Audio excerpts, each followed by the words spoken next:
Palmolive Soap, your beauty hope, and Luster Cream Shampoo for soft, glamorous, caressable hair bring you Our Miss Brooks, starring Eve Arden. When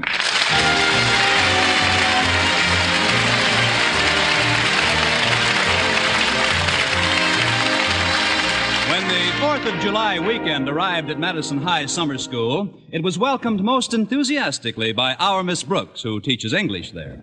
I don't know why I looked forward to such a brief holiday with such keen anticipation. I like my work, and I'm very fond of my pupils. Then there's the school principal, Mr. Osgood Conklin. Well, what do you know? I just found out why I look forward to such a brief holiday with such keen anticipation. Mr. Conklin and I never have been what the scientists call chemical affinities. But last week we really reached the ultimate in mutual harassment. I would hesitate to describe Mr. Conklin's temper as volcanic, but by last Thursday I would swear I saw a thin trickle of lava flowing out of his ears. I was telling my landlady, Mrs. Davis, about it Friday morning at breakfast. He hasn't been this irritable since last month when I broke his new glasses. My goodness, Connie, how did you do that? It was an accident, Mrs. Davis. They broke when we both bent down at the same time. You both bent down? Yes, to pick up a hammer I had dropped on his foot. Osgood is certainly hard to get along with. Oh, Connie, did you say you wanted tea or coffee this morning? I said I wanted milk, Mrs. Davis. Oh, of course you did. I'm getting so absent-minded lately. Almost as bad as my sister Angela. How is Angela, Mrs. Davis? Angela? Your sister. Oh. She's terribly absent-minded, poor dear. Why, the other morning, do you know what she did? No, what? She found herself with one foot in the bathtub and one foot out of the bathtub. Well, there's nothing absent-minded about that. It happens to most of us, sooner or later. But Angela couldn't remember whether she was just getting into the tub or whether she was just getting out. Well, that is a dilemma. What did she do? She let the water out and took a shower. Now I'd better get you that hot chocolate you wanted. It's milk, Mrs. Davis, and it's right here on the table. Can I pour some for you? Oh, no, thanks, Connie. I never drink milk in the morning. It keeps me up all day. Maybe we should have gone on talking about Mr. Conklin. Say, that reminds me, Connie. How's Mr. Conklin been treating you lately? You should have seen him yesterday when I stopped in at his office to get my check. Was he very disagreeable, Connie? Not at first. That's what's so confusing. When I sat down to sign for the check, he was extremely civil to me, almost courteous. And then in a few seconds, boom, his whole attitude changed. But why? That's what I'd like to know. You think I spilled that bottle of ink on his coat purposely? Oh, Connie, not a bottle of ink. I couldn't help it, Mrs. Davis, and I tried my best to get out the spots. With what? With spot remover, of course. Or at least I thought it was spot remover. It isn't my fault that Mr. Conklin keeps ammonia in his desk, is it? Ammonia? But, Connie, ammonia will just burn right through the cloth. Please, Mrs. Davis, you sound just like Mr. Conklin. But I won't be running into him for the next few days, thank goodness. I'm going away for the July 4th weekend. But, Connie, can you afford to go away? On my salary, I can't afford to stay home. But I've made up my mind to do it if I have to go without lunch for a week. And guess where I'm going, Mrs. Davis? Where? To Eagle Springs. And guess what bashful scientist is going to get the surprise of his life because he's going there too and doesn't know I'm coming? It's not Mr. Boynton. It ain't Al Einstein. Now, if you'll excuse me, Mrs. Davis, I'll get ready for school. Walter Denton should be picking me up pretty soon. Oh, I'm sorry, Connie, but there's something I forgot to tell you. Walter called while you were in the shower and said he can't pick you up this morning. Oh, great. And my car won't budge. What's the matter with it, Connie? I don't know exactly. Last time I went out to the garage to look at it, it was lying on its side, panting. Walter said he hoped you'd understand, but he had to drive Mr. Conklin to the doctor's this morning. The doctor's?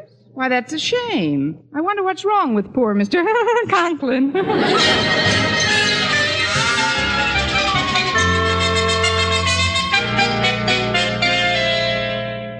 Well, Osgood, I can't seem to find anything radically wrong with your physical condition, outside of a slightly elevated blood pressure, that is. What is my blood pressure, Dr. Haney? Oh, nothing to worry about, Osgood. Around 180, I'd say. Of course, if it gets to 200, I'd advise you to sell.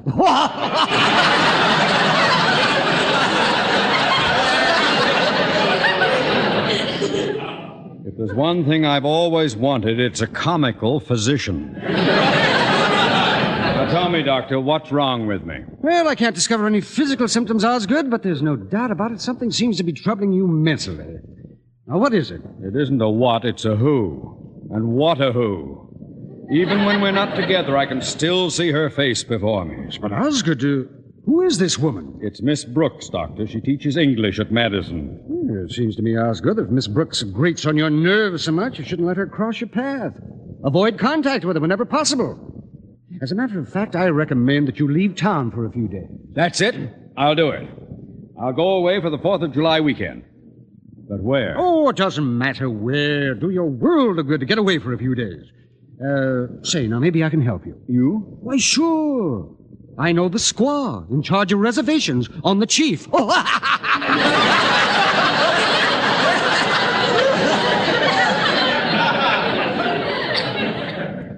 It will be good to get away.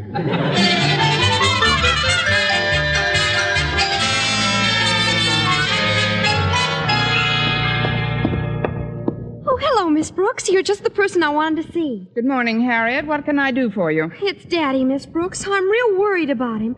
Last night he cried out in his sleep several times. Mother had to keep waking him up, and once in his sleep he screamed out your name. My name? Yes. That's when Mother had to tie him to the bed. I think I can explain your father's nocturnal penchant for screaming my name, Harriet.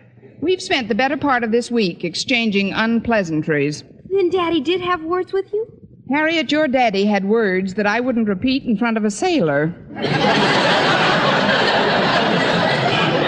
He was extremely nervous this morning when Walter Denton drove him to the doctor's. Well, I hope his doctor has a good doctor. Now, if you'll excuse me, Harriet, I'll run along to class. Just a minute, Miss Brooks. Here's Daddy now. Oh, good morning, Harriet. Well, the doctor says there's nothing wrong with me physically at all. I knew it. You look better already. Thank you, my dear. Good morning, Mr. Conklin. He just took a turn for the worse. Good morning, Miss Brooks. So far. I'd better get into my office now. I'll see you later, Harriet. All right, Daddy. But what's the umbrella for? It looked like rain when I left for the doctor's. Oh, by the way, it's a rather sturdy umbrella, Miss Brooks. Care to whack me over the head with it to start off the day? Oh, of course not, Mr. Conklin. You're sure now? I'll take a rain check. I'm positive. Oh, hold still a minute, Mr. Conklin. There's a thread hanging from the lapel of your coat. I'll pull it out for you. You needn't bother. It's no bother. I'll pull it out in just a second. There, that does it. No, there seems to be more. Hold still, please. I'm waiting, Miss Brooks. I'm pulling, Mr. Conklin. His lapel looks all right, Miss Brooks. Oh, I'm getting it now. This a new suit, Mr. Conklin? Yes. Yes, it is.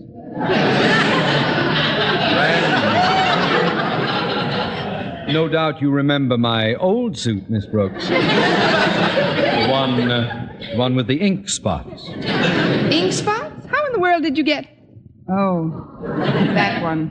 Yes, that one. I thought you'd like to know that I cleaned Walter Denton's windshield with it this morning. Well, it certainly needed it. I'm sorry about your suit, Mr. Conklin, but say, this is funny. There doesn't seem to be any end to this thread. So I see. Miss Brooks, would you be good enough to give me the ball of thread you're holding in your hand? I'll have another lapel sewn on. Oh, forgive me, Mr. Conklin. I didn't realize My brand new suit. 2 pairs of pants and 1 lapel. Let me in that office immediately. Step aside, Harry. But, Daddy...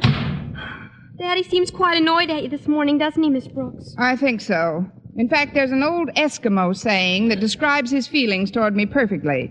It goes, Pulikamu konakrio exo. What does that mean? Baby, it's cold outside.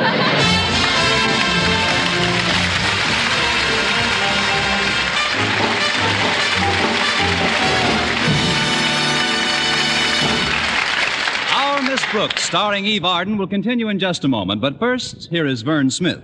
Here's wonderful news, ladies. Wonderful, wonderful news. Now there's something thrillingly new in Palmolive Soap's famous Beauty Lather. Yes, something thrillingly new. Palmolive's famous Beauty Lather now brings you new fragrance, new charm, new allure. Millions of women will prefer Beauty Lather Palmolive over all other leading toilet soaps the minute they try it. For Palmolive Soap's famous Beauty Lather now has a new, clean, flower-fresh fragrance. For new allure, new charm. So, ladies, forget all other beauty care and use Palmolive Soap the way doctors advised for a lovelier complexion.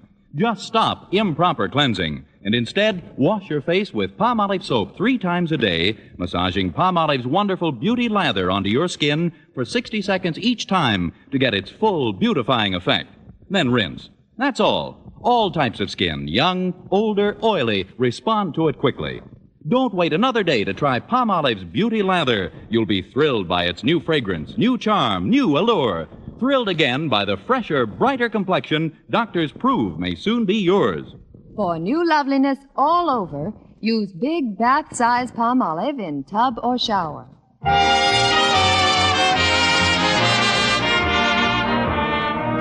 Well, I had no further encounters with Mr. Conklin during my first class, and while waiting for another session to begin, I was bolstered by the thought that I'd soon be on my way to Eagle Springs for the 4th of July weekend. While I was marking some composition papers, Walter Denton returned from the errand I'd sent him on. Excuse me, Miss Brooks, but I'm back. Did you get me a ticket to Eagle Springs, Walter? Sure, Miss Brooks, but first I told Mr. Boynton I was going to the railroad station on an errand, and then I volunteered to pick up his ticket to Eagle Springs for him. And when he gave me the money, I just added what you'd given me and bought 2 tickets. Seats 208 and 209 in the parlor car. Right smack up against each other. Why, Walter Denton, where did you ever get such a diabolical scheme? From you? Now, don't you remember, Miss Brooks? You laid the whole thing out for me. Never mind, Walter. Are you sure the seats are together? Positive. And it was a lucky break I got any seats at all. The trains are sure crowded for this 4th of July weekend. Gosh, the station was alive with travelers. Those are the best kind. Now, look, Walter. You have got to promise me you won't mention my trip to a soul. I don't want Mr. Boynton to know I'm going to Eagle Springs until he sits down next to me on that train. You have my word as a gentleman and a scholar. I've just read your composition. Your word as a gentleman will do. No, all kidding aside, Miss Brooks, how did you like my composition? Great baseball yarn, isn't it? Frankly, Walter, it's a little hard for me to judge. I know how crazy you are about baseball. I'd like to be fair in marking your composition, but, well, this time you've really got me stumped. But why? Maybe it's because the first 6 pages contain nothing but the American League box scores. I just put that in to make it more dramatic. Well, some of it is pretty exciting at that. I remember one very eloquent phrase that keeps recurring in the story. Had me right on the edge of my seat. Let me find it. Oh, here it is. Coleman to Sternweiss to Phillips. That's a famous double play combination. You know, on the Yankees. Oh, Yankees, of course. The northern team.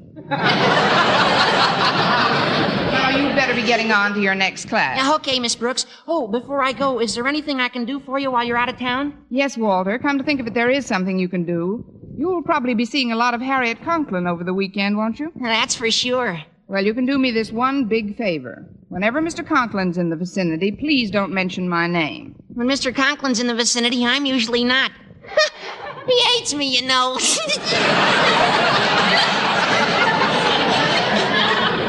You're not the only one. But just don't talk about me when he's around. I'm hoping he'll cool down a bit while I'm away.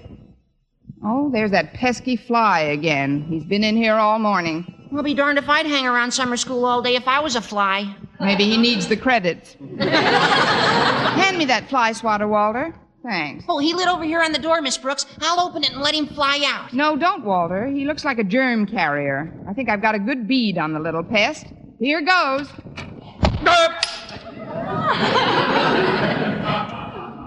Fortunately, I get my glasses wholesale. Mr. Conklin. And now that you've warmed up, Miss Brooks, how about trying the umbrella? It was an accident, Mr. Conklin. Miss Brooks didn't mean to hit you. She was after that other pest. I mean, the fly. Well, if it isn't Walter Denton. I've hit the jackpot this time. Oh, please, Mr. Conklin, if you'll just sit down a minute. Yeah, Mr. Conklin, just have a seat. I'll gather your glasses for you. Yes. Oh, Denton. Yes, sir? Get out! Yes, sir! That is, yes, sir. Miss Brooks, the reason I came in here was to inform you, as I have the other members of the faculty, that I'm going away for a while. Away? For how long, Mr. Conklin? Well, this morning I planned on staying away for just 3 days. But then, when you siphoned off one of my lapels, I decided to make it 4 or 5. And just now, when you flogged me with that fly swatter, I realized I'll need at least a week. Mr. Conklin, I won't deny that a series of extremely unfortunate incidents have occurred. How very broad-minded of you. Well, there won't be any more of them for me, at least not for the next week. I always thought I was a man of more than average courage, Miss Brooks, but I've discovered recently that I'm not. Please, Mr. It's true. I am a coward, Miss Brooks. But be that as it may, I am determined to live long enough to be an old coward. Hence, I am about to flee the city. But where are you going, Mr. Conklin? I don't know yet. I've called the railroad station, but their trains are all jammed with 4th of July weekenders. However... Yes, I know. It's very crowded on almost all the trains. I haven't finished talking, Miss Brooks. I was about to say, however, I'm going to try the airport this afternoon. Maybe I can get a plane for somewhere. Oh, that's a very annoying fly. Oh, I've got the swatter, Mr. Conklin. I'll get it this time. You just sit still. No, I'll get out of this seat if you don't mind. You got up, Mr. Conklin. As I was saying, Miss Brooks, I'll go to the airport. If I can't get a plane from somewhere, I may fly somewhere without a plane!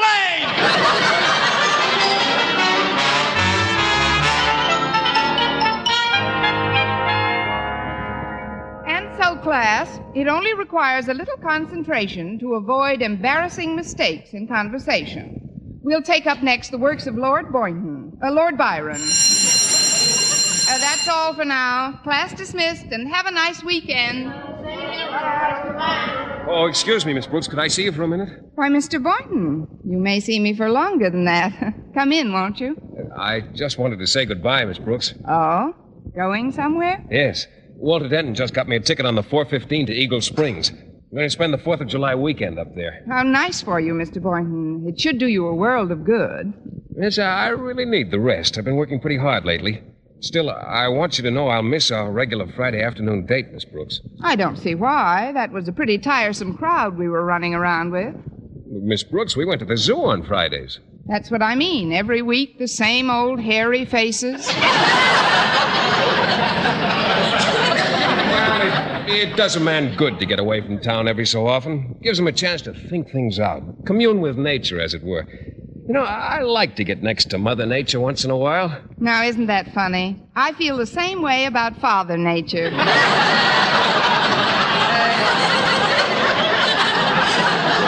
is, I'm sure you'll have a lovely time, Mr. Boynton. I knew you'd understand, Miss Brooks. Walter got me a seat in the parlor car. They usually come in twos, you know. Do they? Yes, I hope someone nice sits next to me. It's quite a long trip, and a friendly traveling companion can make the time pass much more pleasantly. I'm sure you'll draw the doll of the world. No, not me. Just my luck. I'll probably wind up alongside some big fat dunce. I mean, it's silly to even speculate about your train partner, Mr. Boynton. Forget it, for now. Well, if only he has a good sense of humor. I remember the last trip I took to New York. On my way back, I sat right next to George S. Kaufman, the famous playwright. Really? How was his sense of humor? You'd be surprised. It wasn't so good. I told him one of my best gags, too. You know the one where I make my shoes squeak on purpose? Well, when Kaufman asked me if they were new shoes, I said, shoes nothing. Those are my Blue Jay corn plasters chirping. Now, you know that's funny. It's a scream. How did Mr. Kaufman react? He took 2 Alka-Seltzers and went to sleep. probably jealous because he didn't make it up. Well, I guess I better be leaving now, Miss Brooks. I've still got to say goodbye to Mr. Conklin. Well, whatever you do, don't mention my name to him. This is one of my bad days. Miss Brooks, you shouldn't fight with Mr. Conklin. I'm not fighting with him, Mr. Boynton. Why, Mr. Conklin would be the first to admit that we'd get along splendidly together if it weren't for just one thing. What's that? Me.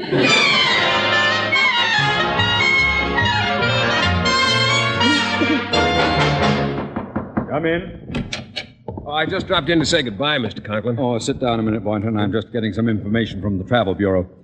What did you say the name of that train was again? The Snake Eyes Limited? No, I'm afraid I don't care to go as far as Las Vegas. Goodbye.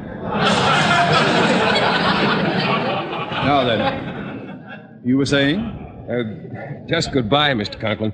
I'm going up to Eagle Springs for the weekend. Eagle Springs? But you won't be able to get a train ticket. I've tried every which way to get out of this town, and it's just impossible. Oh, not for me, it isn't. I've got my ticket right here. Seat 209 in the parlor car on the 415. Well, let's see that ticket, Boynton.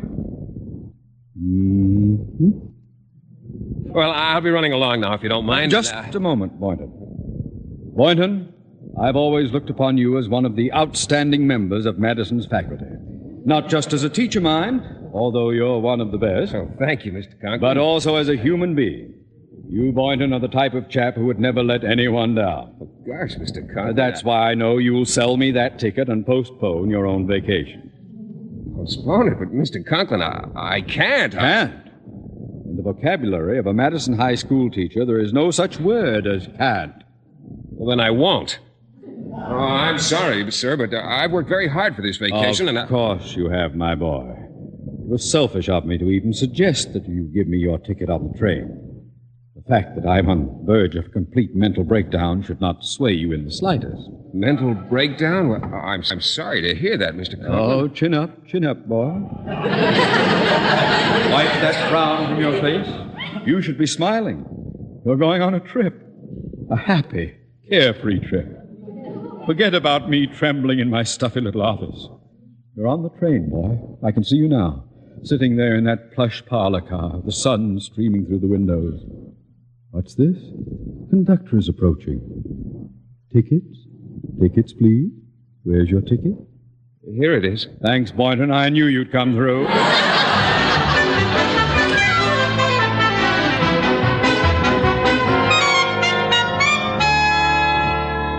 Here you are, miss. Seat 208. Thank you. Now, this bag belongs to the gentleman in the next seat. He went back to the smoking car just before we pulled out. Oh, that's perfect. Now I can really surprise him. Oh, you know him? Not as well as I'm going to. That is, we've never been on a vacation together before. Oh, that's the fellow coming down the aisle there. Oh, yes. He's got adhesive tape on his glasses. What? Are you sure that's the man who has seat 209? I'm positive. I parked him here myself. Oh, well, if you'll excuse me, I'm going to face the window before he sits down. What for? If he sees me before he sits down, he'll fall down. Oh, I get it. It's a rib. Tickets. 205, 207. Ah, here we are, 209. Hi-ho, to Eagle Springs we go. Well, I have a traveling companion. I don't blame you for gazing out the window. Lovely scenery, isn't it? Mm-hmm. Nothing like taking a little trip, eh? Mm-mm. I don't mind telling you I was a candidate for the Mayo Clinic before I got on this train, but it's going to be different now. Hi-ho, to Eagle Springs we go, and as we go I sing ho, hi-ho. Hey, look at the sun coming from behind that cloud. Hmm? Shining on the window that way, it's beginning to reflect your features. Yes? There are your eyes. Nice eyes.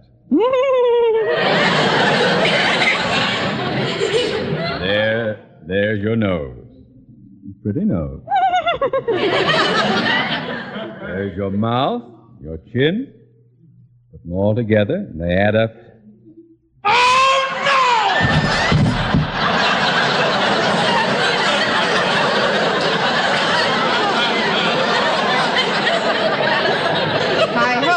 Hi-ho, to the Mayo Clinic we go.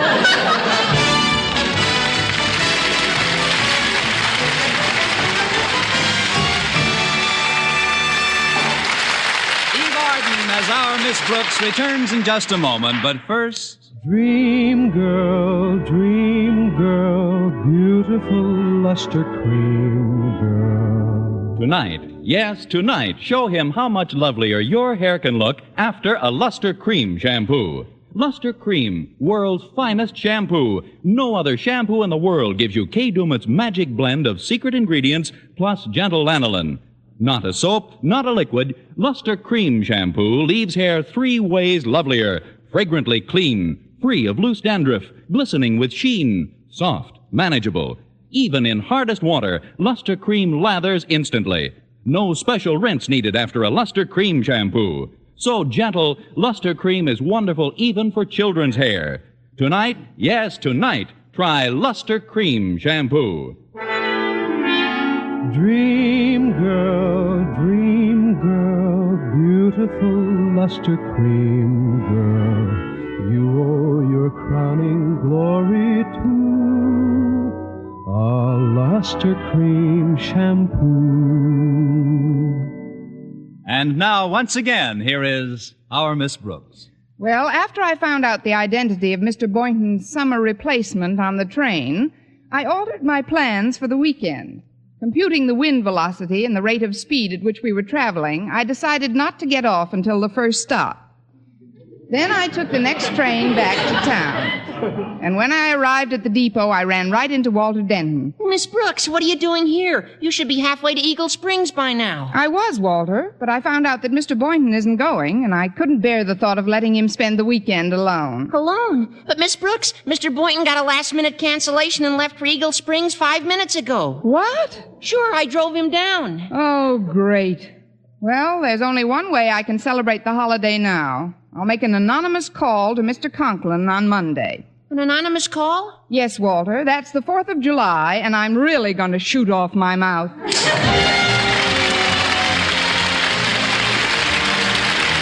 week, tune into another Our Miss Brooks show brought to you by Palmolive Soap, Your Beauty Hope, and Luster Cream Shampoo for soft, glamorous, caressable hair. Our Miss Brooks, starring Eve Arden, is produced by Larry Burns, written and directed by Al Lewis, with music by Wilbur Hatch.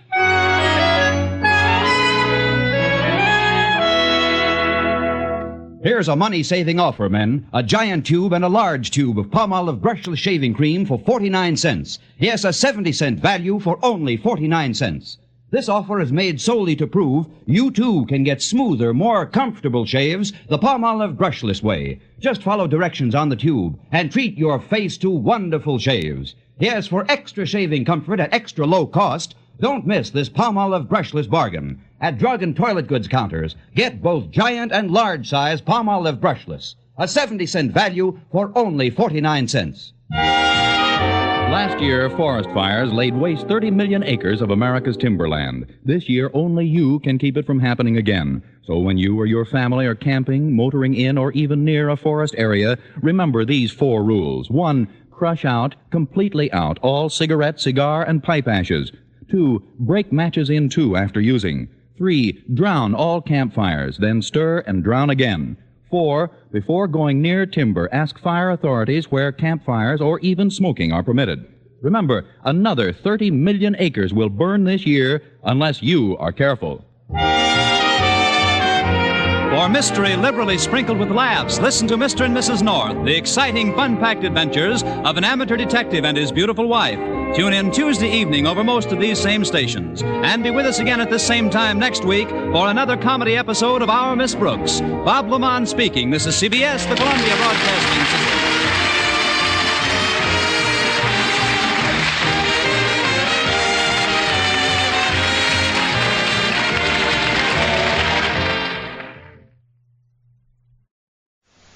Palmolive Soap, Your Beauty Hope, and Luster Cream Shampoo for soft, glamorous, caressable hair bring you Our Miss Brooks, starring Eve Arden.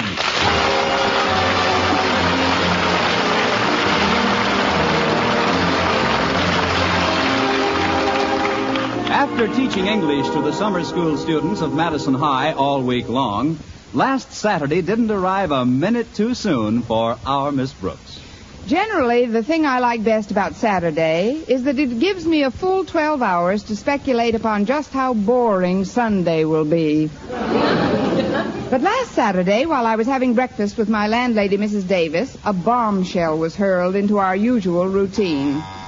That's the front door bell, isn't it, Connie? Bell is an overstatement, Mrs. Davis. It used to be a bell years ago. Now it sounds like a dying rattlesnake with a frog in its throat.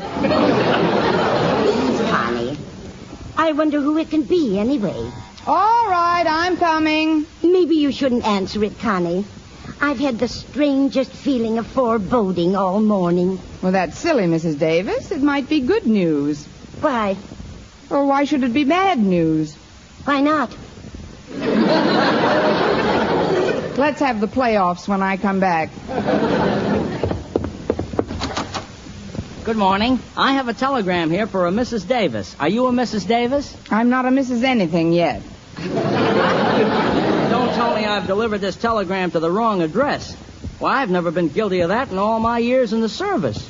Well, far be it from me to depress one of our boys in uniform. This is Mrs. Davis's house, all right. I just live with her. Miss Brooks is the name. How do you do? I'm Herbie Terwilliger. That's my bike at the curb. Glad to know both of you. Now, if you'll give me your receipt book, I'll sign for the wire. All right, here you are, Miss Brooks. Bottom line, please. All right. Yes, I've been in the service quite a while now. This is my 6th hitch. Really? Never been a plain foot messenger. Always been with the bicycle squad. That sounds healthy. Of course, during my long term of duty, I've made a host of friends both in and out of the service. I imagine you have. Now, if you'll just... Of course, I've lost a few of my buddies, too. Good, hard-pedaling boys, all of them. I'm sorry, Herbie. Yes, I always think of them when I hear Ghost Riders in the sky. That song cheers me up, too. I'll take this telegram into Mrs. Davis now. Goodbye, Herbie. Oh, this isn't goodbye, Miss Brooks. This wire has immediate reply requested printed on it. I'll just wait here on the porch until Mrs. Davis gives me an answer. All right, I'll try to hurry it up for you. I'll appreciate that. I have a slow leak in my rear tire. I'll be back in plenty of time to get it vulcanized. Mrs. Davis, it's for you. What is it, dear? This telegram. Oh, I knew it. I knew something terrible was going to happen today. Terrible? But you haven't even opened it yet. And I'm not going to open it, Connie. I've only received half a dozen telegrams in my entire life, and they all brought bad news. This is probably some horrible news about Mrs. Dribbleman. Mrs. Dribbleman? Yes. She went to Switzerland for a vacation. I warned her not to go. She probably fell off one of those Alps. Oh, now, really, Mrs. Davis. I'm psychic about these things, Connie. Poor Mrs. Dribbleman. I can just picture her, skiing down the Alps, not a care in the world. Suddenly, a treacherous curve. She can't make the turn in time. Over the rim she goes. She looks down. Nothing but rocky crags, jagged peaks. Why, Connie, you're not touching your breakfast. Suddenly, I'm not hungry. But aren't you going to finish your wheat cakes? Not until you get Mrs. Dribbleman off those peaks. I just remembered, Connie. Mrs. Dribbleman took my advice and decided not to go to Switzerland. She's feeling fine. Well, I'm glad to hear it. I don't want to rush you, Mrs. Davis, but this wire calls for an immediate reply. Look, right here on the envelope. Let's see. Immediate reply requested. Well, I'm sorry, but Wait a minute, Connie. Look where this telegram was sent from. Through this cellophane here. Doesn't that say Springdale? Springdale? Yes, it does. Why? That's where Uncle Corky lives. Or maybe now I should say lived. Oh. Poor Uncle Corky. He was always so fond of me. He was my mother's oldest brother, you know. We were very close. I'll bet he was just like an uncle to you. Look, Mrs. Davis, aren't you being a little prematurely mournful? After all, you don't know that he's Oh, but he must be. He was 87 years old on his last birthday, and he's had the hives for years. Well, maybe he'll outgrow them. When I think of how Uncle Corky used to play Santa Claus every Christmas, the kids at Madison, the faculty, everybody loved him. You remember him, don't you, Connie? Of course, Mrs. Davis. He's been coming here every Christmas for years. Here, I'll open this wire and tell you what it says. No, Connie, no. I won't let you open it. Why should you be the one to bring me bad news? But, Mrs. I could never again look at you without associating you with Uncle Corky's passing. I like you too much to allow such a tragic bridge to come between us, Connie. I'll do anything to avoid it. Oh, but this is ridiculous, Mrs. Davis. Once I've opened it, you'll see how ridiculous... Today is rent day, Connie. If you leave it unopened, I won't charge you for this week. Mrs. Davis, I wouldn't open this telegram if you begged me.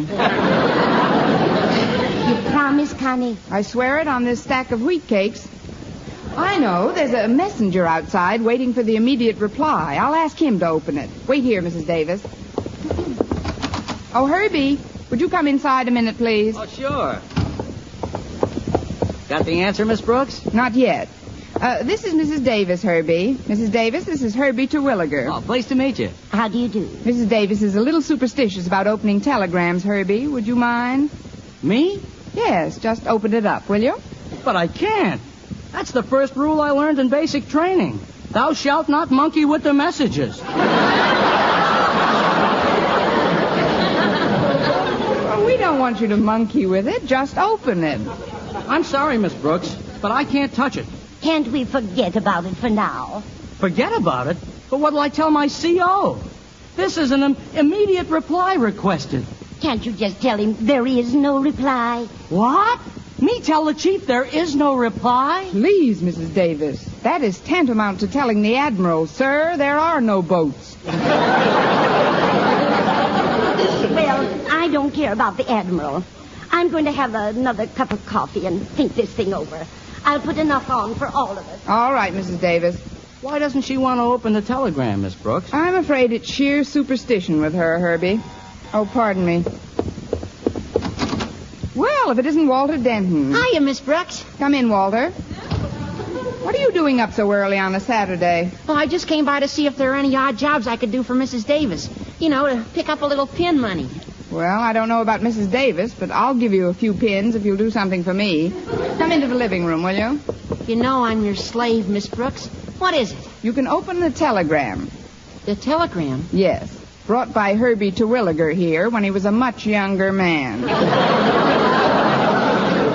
Herbie, this is Walter Denton. Glad to know you, I'm sure. Hi. But I don't get it, Miss Brooks. Why don't you open it? Because it belongs to Mrs. Davis, and she asked me not to. Well, then why doesn't she? A perfectly natural second question.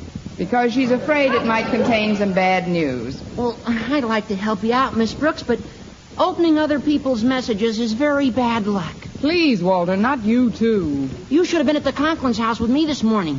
I'd sent Harriet a little note, and Mr. Conklin opened it by mistake. It was one of my more amorous epistles. You know, solid goo.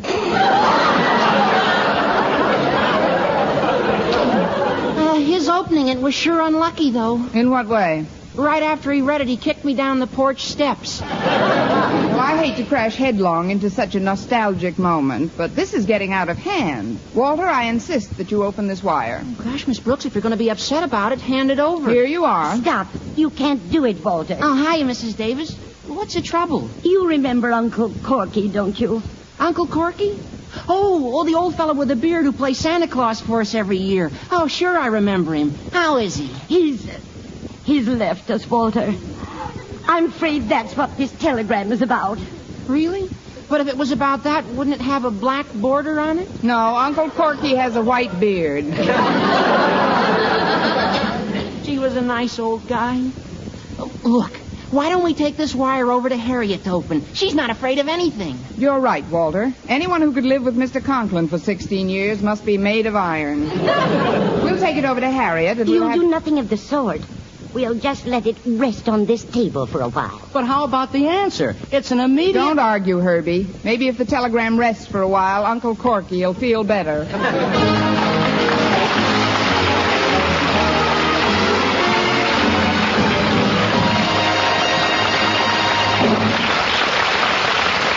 Miss Brooks, starring Eve Arden, will continue in just a moment. But first, here is Vern Smith. For bare skin beauty, it's bath-size Palmolive with its famous beauty lather. Yes, bath-size Palmolive for loveliness all over. There's something thrillingly new in this wonderful beauty lather of bath-size Palmolive soap. New fragrance, new charm, new allure. See if palm olive in your daily tub or shower doesn't leave your shoulders, arms, and back, yes, all of you, softer and smoother, completely lovelier all over. You'll thrill to the tender whisper of perfume it leaves on your skin, a whisper that says, "Come hither to romance." And this new bath-size palm olive is so big, so thrifty, economical to use because it lasts so long and gives so much soft, lovely lather so fast. That soft, lovely lather with its alluring new fragrance is palm olive soaps alone. Palm olive's famous beauty lather. Yes, a new fragrance, new charm, new allure that can make every woman a vision of delight in the new revealing fashions that show so much more of you. So remember, for bare skin beauty, it's bath-size palm olive with its famous beauty lather. Yes, bath-size palm olive for loveliness all over. Get bath-size palm olive soap tomorrow. Menfolk love it, too.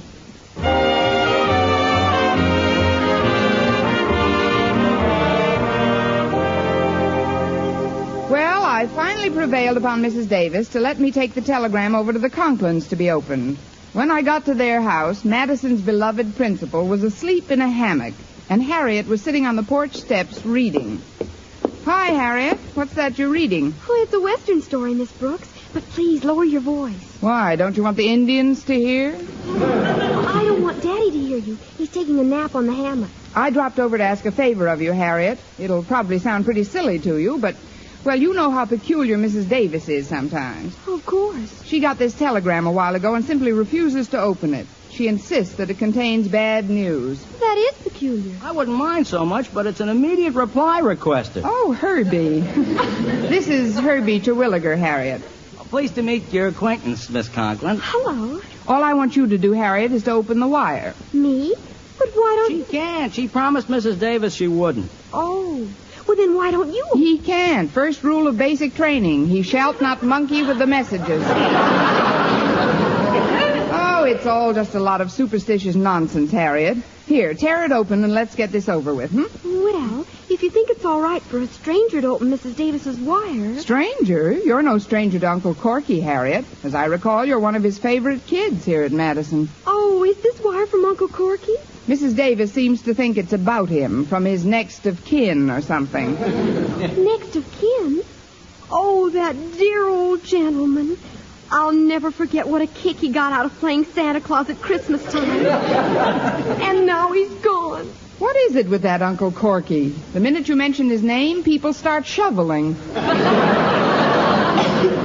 Look, Harriet, all we know is that the telegram comes from Uncle Corky's hometown. If you'll just open it now, we'll... Oh, I'm sorry, Miss Brooks, but I'd rather not. I'm very fond of Mrs. Davis, and I don't want to be the one to find out about her uncle. Oh, great. What do we do now? This thing is getting bigger than both of us. You're so right, Herbie. But now I really must put my foot down. While you're at it, put your voice down a notch, will you? Mr. Conklin, I didn't know you were awake. I wasn't.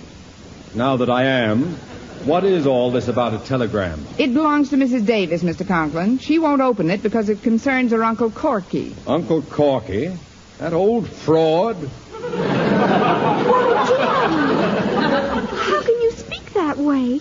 Why, Uncle Corky's the best Santa Claus that Madison ever had. He's a hypocritical old windbag.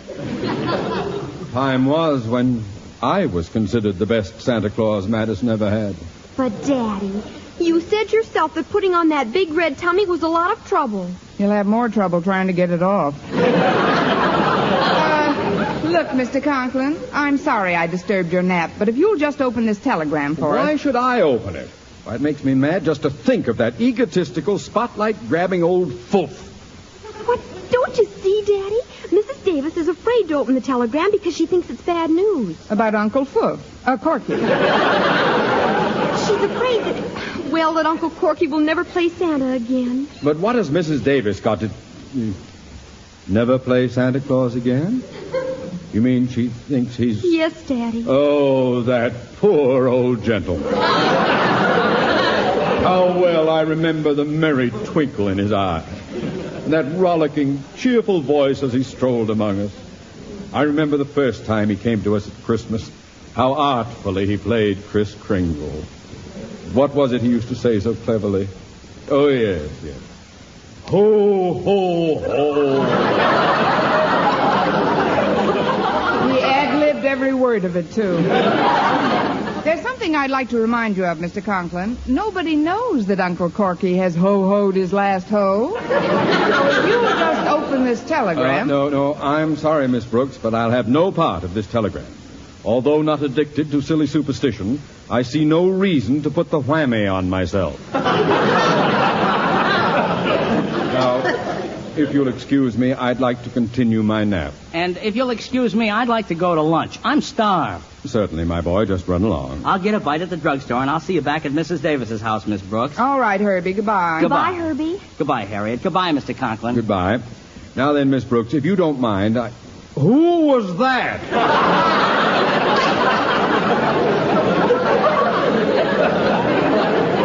That's the messenger boy, Mr. Conklin. We've been going steady since breakfast. Oh. Well, if it isn't too unreasonable a request, will you and Harriet talk as softly as possible? That is, if you're staying, Miss Brooks. How could I tear myself away from such a charming host? What are we going to do about this wire, Harriet? Oh, I wish I knew, Miss Brooks.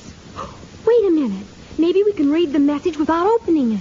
How? Stick one of our eyes through the little cellophane window? No. I'll get a candle and hold it up to the back of the envelope. That way you can see what's inside. Well, we might as well try it, Harriet, because if I don't find out what's going on in Springdale soon, I'll absolutely blow my corky.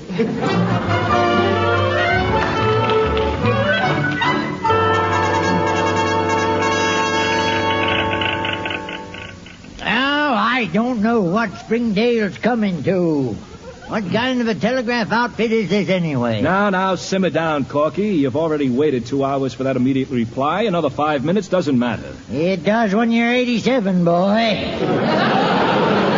Are you sure you sent the message exactly as I gave it to you? Well, I'll try and dig up the master copy for you. How come you're making the trip at this time of year, Corky? You usually go away around Christmas, don't you? Well, I used to, but never again. I'm always roped into playing Santa Claus at Madison High School. Darn kids prop me up under a Christmas tree, yank on my beard, and yap jingle bells in my ears. Well, I'd like to beat him over the head with a chimney.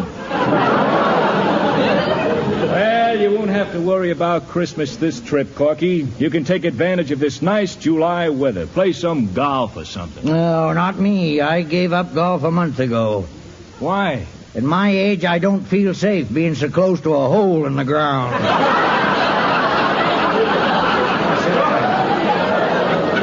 Besides, it's bad for my hives. But I'm going to make this vacation of mine a real wing-ding, boy. You know, my niece has a young school teacher living with her. A real looker, what I mean. Hot stuff. Ain't Corky? Oh, she's groovy, Jack. Oh, yeah. Here's that wire you sent to Mrs. Davis, Corky. I'll read it to you, shall I? That'd be just super. And it says, arriving tonight. Please advise if you can put me up. Have 1 week to live a little and would like to spend it with you. Love, Uncle Corky. Can't understand what's holding up the answer. Well, I'm taking the next train regardless. Lay out your best bib and tugger, Brooksy. Here I come, laughing and scratching.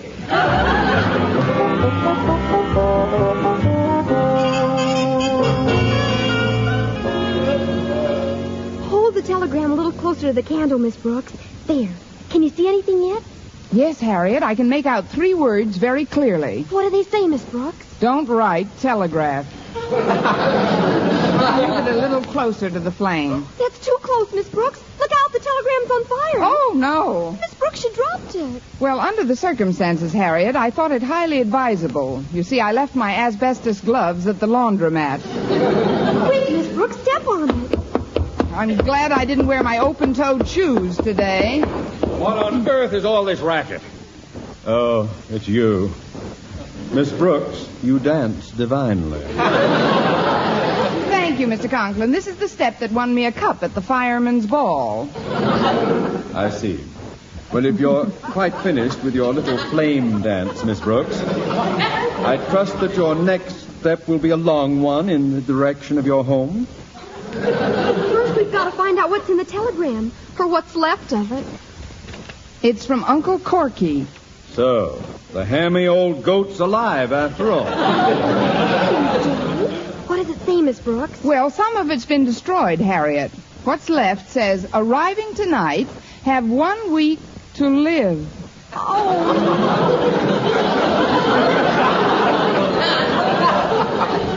Poor Uncle Corky. I remember when I last saw him. There was a merry twinkle in his eye. And he was hoping he would live to see one more Christmas. But now he's leaving us. Wait, I have an idea. Uncle Corky will have another Christmas. Tonight. Christmas in July? Harriet, get ready to do some Christmas shopping. Yes, Daddy. And Miss Brooks, decorate your living room. Get a Christmas tree, artificial snow, bright colored lights. We're going to give Uncle Corky the best Christmas he ever had.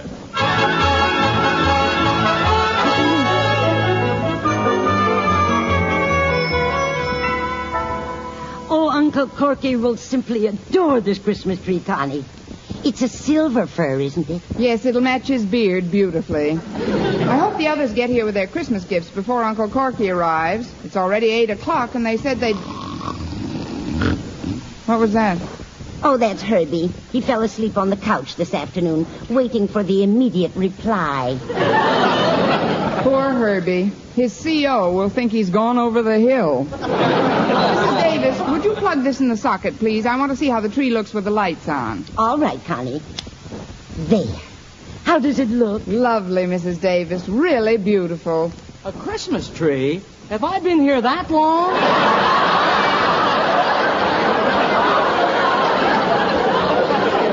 No, Herbie. It's still Saturday. Never mind the day. What's the month? It's July. You fell asleep on the couch. You've only been here 12 hours. 12 hours? Have you got the immediate reply yet? What's your rush? Oh, excuse me. Merry Christmas, Miss Brooks. Merry Christmas. Ho, ho, ho. May we come in? Ho, ho, ho. You certainly may. Look, Mrs. Davis. A pair of perspiring carolers just strayed in. Harriet, dear, and Osgood, Merry Christmas. Merry Christmas. Ho, ho, ho. They'll drum me out of the service for this. Ah, the spirit of the Yuletide is in the air. And what a lovely Christmas tree. And look at those luxuriant pine needles. That's Herbie. He needs a shave. But the tree is really beautiful, Miss Brooks. In 2 years, I would have been up for a pension. You folks can put your gifts under the tree. Or, excuse me. Merry Christmas, Miss Brooks. And a happy Easter to you, Walter. Come into the living room. Friends, we've been joined by one of Santa's little helpers. Oh, it's you, Denton. Uh-oh. Look out the window. There's a cab at the curb, and Uncle Corky's getting out of it. He's here. Now, let's get together on this. If we're to succeed in brightening his remaining days, we've really got to make him believe it's Christmas. Give him that old Yuletide spirit. We know what to do, Miss Brooks. Just wait till old Corky topples through that door. I left the latch off the door, Connie. Come in, Uncle Corky. Hello, Margaret. Let him have it, folks. Jingle bells, jingle all the way. All our planet is to ride in a one-horse open sleigh. Ho, ho, ho! What are you ho-hoing about, you big oaf? Why, Uncle Corky, we want you to have one more real Christmas. Christmas? What did I do, drop into a nest of cuckoos? Please, Uncle Corky, we want this week to be the happiest you've ever spent. Well, then how about getting some of these people out of here and leaving me alone with Miss Brooks? Did you hear that, Connie? Uncle Corky is fond of you. Oh, that's very touching, Uncle Corky, but isn't this your last week? Well, might well be, sis, but what a way to go.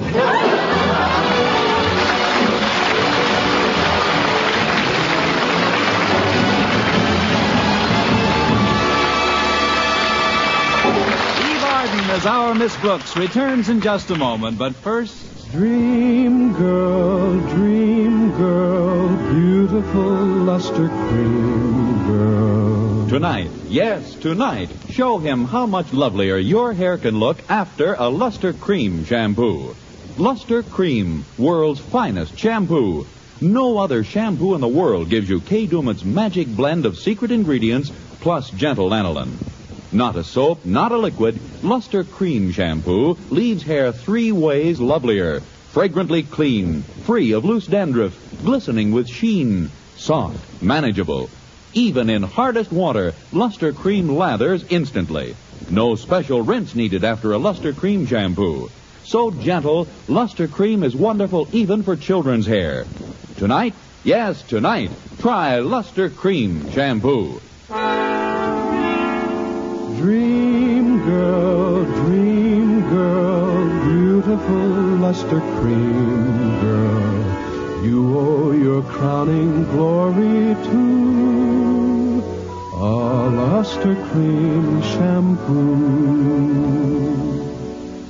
And now, once again, here is our Miss Brooks. As soon as Mr. Conklin discovered that Uncle Corky wasn't on his last legs, he gathered up his Christmas packages, his daughter Harriet, and Walter Denton, and left in a cloud of frustration. Herb Terwilliger left, too, after I had promised him an immediate reply by the end of the year. After Mrs. Davis had gone to bed, I started for my room. Oh, I didn't know you were still up. How about stepping out for a stroll, Brooksy? There's a full moon. Why, Errol, what have you been spiking your pablum with?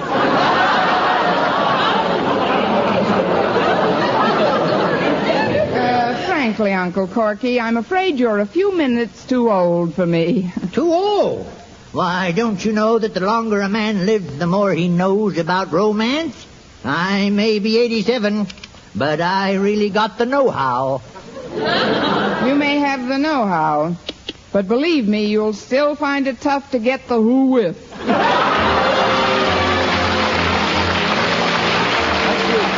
Our Miss Brooks Show, brought to you by Palmolive Soap, Your Beauty Hope, and Luster Cream Shampoo for soft, glamorous, caressable hair. Our Miss Brooks, starring Eve Arden, is produced by Larry Burns, written and directed by Al Lewis, with music by Wilbur Hatch. Mr. Conklin is played by Gail Gordon. Others in tonight's cast were Jane Morgan, Dick Crenna, Gloria McMillan, Joe Kearns, Jerry Hausner, and Peter Leeds.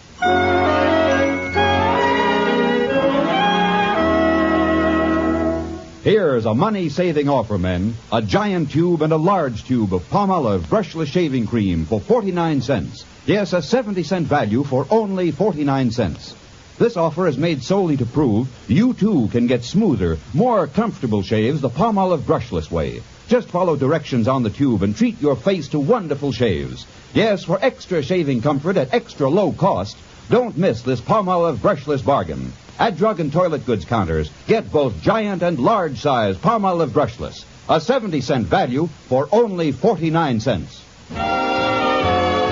For mystery liberally sprinkled with laughs, listen to Mr. and Mrs. North Tuesday evening over most of these same stations. And be with us again next week at the same time for another comedy episode of Our Miss Brooks. Bob Lamont speaking for CBS, the Columbia Broadcasting System.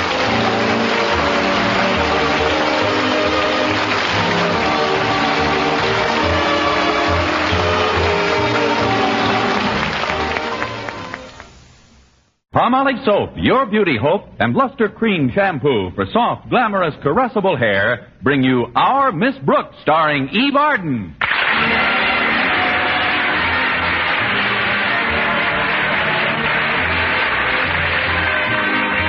Many school teachers work under different supervision during the summer months than they do in the regular school terms. But not so our Miss Brooks, who teaches English at Madison High Summer School. No, our beloved principal, Osgood Conklin, is very much a part of the deal. As he puts it... It doesn't matter what time of the year it is, Madison High is my baby. And to prove it, he holds it up by the heels and slaps it all summer. It isn't that Mr. Conklin's always in a bad humor. Why, there are minutes at a time when he stops frothing at the mouth and The lightning that plays about his head subsides, leaving just a few glowing coals nestled in his mustache. Last Thursday morning at breakfast, I was discussing his latest diabolical device with my landlady, Mrs. Davis. He calls it the Conklin Carelessness Code, Mrs. Davis. What in the world is that, Connie? Well, it's a list of petty offenses for which the faculty and students may be fined. Of course, these fines are purely voluntary. Voluntary? Yes, like income taxes. The fines all go into a fund which will be used to buy a brand new statue for the library. What kind of a statue? A statue of the man whom Osgood Conklin admires and respects more than anyone else in the world. Who's that? Who else? Osgood Conklin. You see, when he first thought of the idea, he put a receptacle in the hall for donations marked Osgood Conklin, bust. At the end of the day, he found 6 notes in it reading, "You said it." That's what gave him the idea for the carelessness code. Leave it to Osgood. You don't have to leave it. He takes it. What bothers me most, though, is the way he takes it. Every time he catches somebody committing one of the offenses, which he makes up as he goes along, he rattles a tin can and says, "Feed the kitty, feed the kitty." Has he caught you yet, Connie? Has he? I've fed the kitty so often, I feel like a tall mouse. Take last Tuesday, for instance. I happened to run into Mr. Boynton in the hall. Well, I just didn't happen to run into him. I sort of aimed myself at him. But just as my favorite biologist and I greeted each other, the bell rang for the next period, and Mr. Conklin came by and fined me a dime for not being in my classroom. That is strict. That's nothing. Wednesday, I hit a parlay. I had to donate 15 cents because I went up a stairway marked down, 20 cents for loitering near a fire exit. You can call having your foot caught in the door loitering.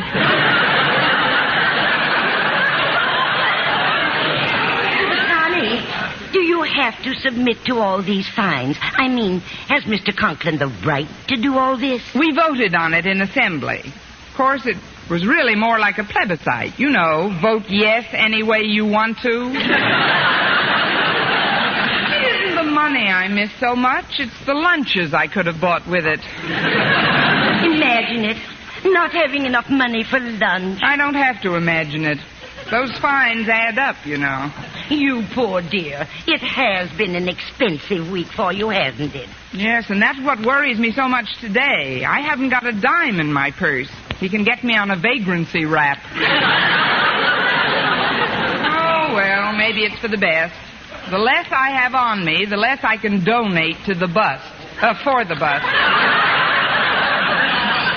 Well, I had a good breakfast anyway. I'd better get ready to leave now. Walter Denton's picking me up any minute. But where's your car, Connie? At the tailor's, Mrs. Davis. The tailor's? Don't you mean the garage, Connie? No, I'm having it pressed. The last time I drove it in traffic, I got it all wrinkled.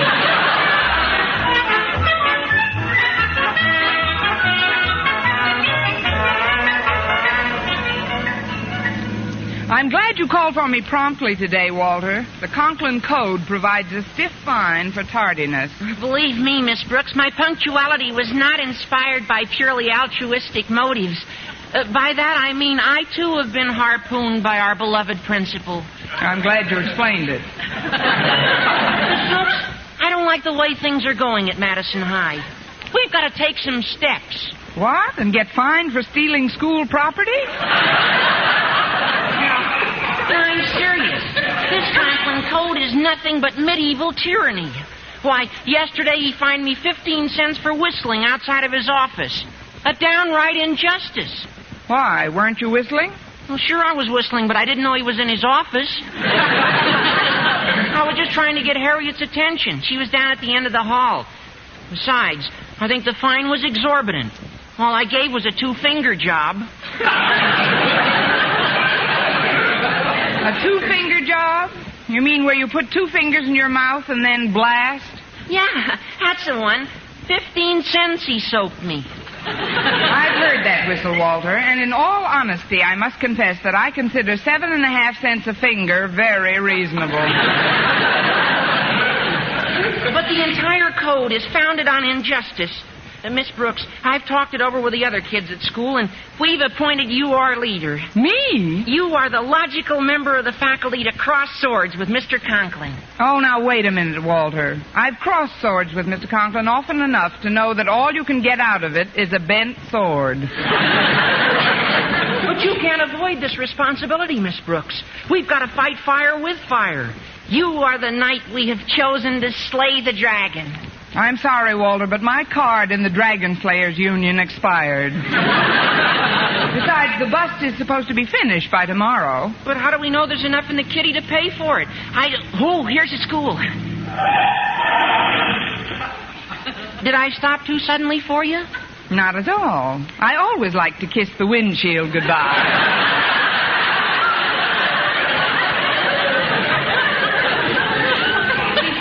Out, I'd like to ask another favor, Miss Brooks. Would you please hold this 40 cents for me? 40 cents? Yeah, it's my lunch money, and I don't want to have it on me in case Mr. Conklin finds me for breaking some rule he makes up right after I've broken it. Just put it in your purse for me, will you? All right, Walter. Added to what I've got in there now, it totals one broken watch crystal and 40 cents. I'll find a place to park. You go on in, Miss Brooks. All right, Walter. Thanks for the lift. Maybe I'd better tiptoe past Mr. Conklin's office.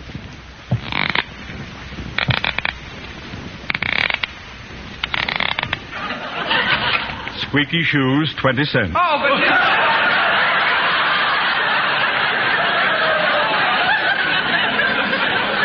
Come on, Miss Brooks. Feed the kitty, feed the kitty. Please, Mr. Conklin, we've got to talk this thing over. Very well. Would you like to step into my office? Thank you. No. Now, wouldn't you like to sit down? Yes, I would. I thought you would. That'll be 10 cents for not going straight to your first class. Now, come on, Miss Brooks. Feed the kitty, feed the kitty. That's what I wanted to talk to you about, Mr. Conklin. Many of the students are getting a little tired of your carelessness code. Oh? Is this insubordination? About a nickel's worth, yes. I'm surprised at you, Miss Brooks. Don't you realize where this money is going? Yes, Mr. Conklin. It's going into a statue. Not just a statue, Miss Brooks, rather the statue, which will serve as an inspiration to unborn generations of Madison High's students. Then why not let them pay for it? I mean, just where are you going to put this statue, Mr. Conklin? Why, in the school library, of course, on that lovely mahogany pedestal that overlooks the entrance. You mean next to the bust of Julius Caesar? Instead of it, Miss Brooks.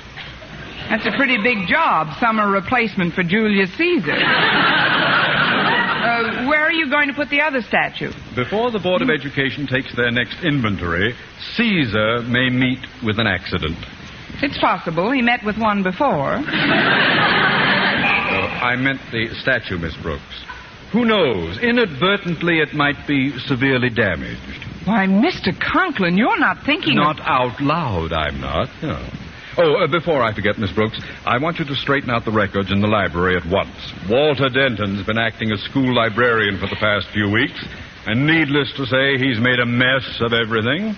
But, Mr. Conklin, my regular school duties are quite enough. This won't interfere with your school duties, Miss Brooks. I hereby grant you permission to attend to this matter after school hours. Why, Mr. Conklin, how charming of you. But about this carelessness code... Oh, thanks for reminding me. You owe me 30 cents. Feed the kitty. But I haven't got any money, Mr. Conklin. Please, Miss Brooks.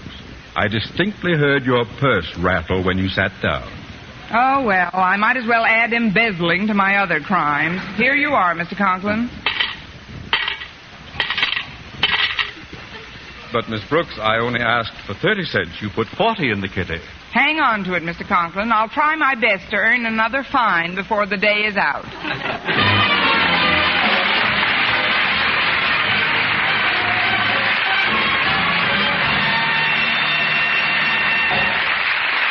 Our Miss Brooks, starring Eve Arden, will continue in just a moment. But first, here is Vern Smith. Here's wonderful news, ladies. Wonderful, wonderful news. Now there's something thrillingly new in Palmolive Soap's famous Beauty Lather. Yes, something thrillingly new. Palmolive's famous beauty lather now brings you new fragrance, new charm, new allure. Millions of women will prefer Beauty Lather Palmolive over all other leading toilet soaps the minute they try it.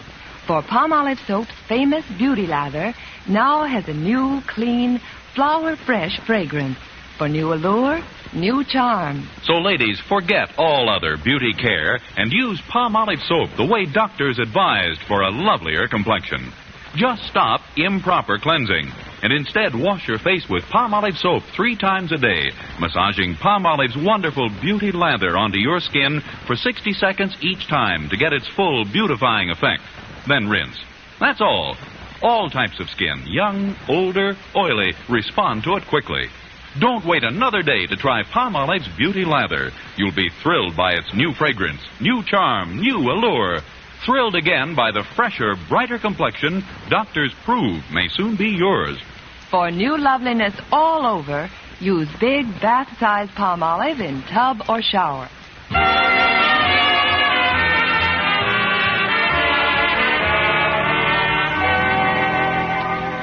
It has always been my experience that nothing stimulates the appetite quite as much as an empty pocketbook. It was with this poignant thought in mind that I approached the cafeteria at lunchtime.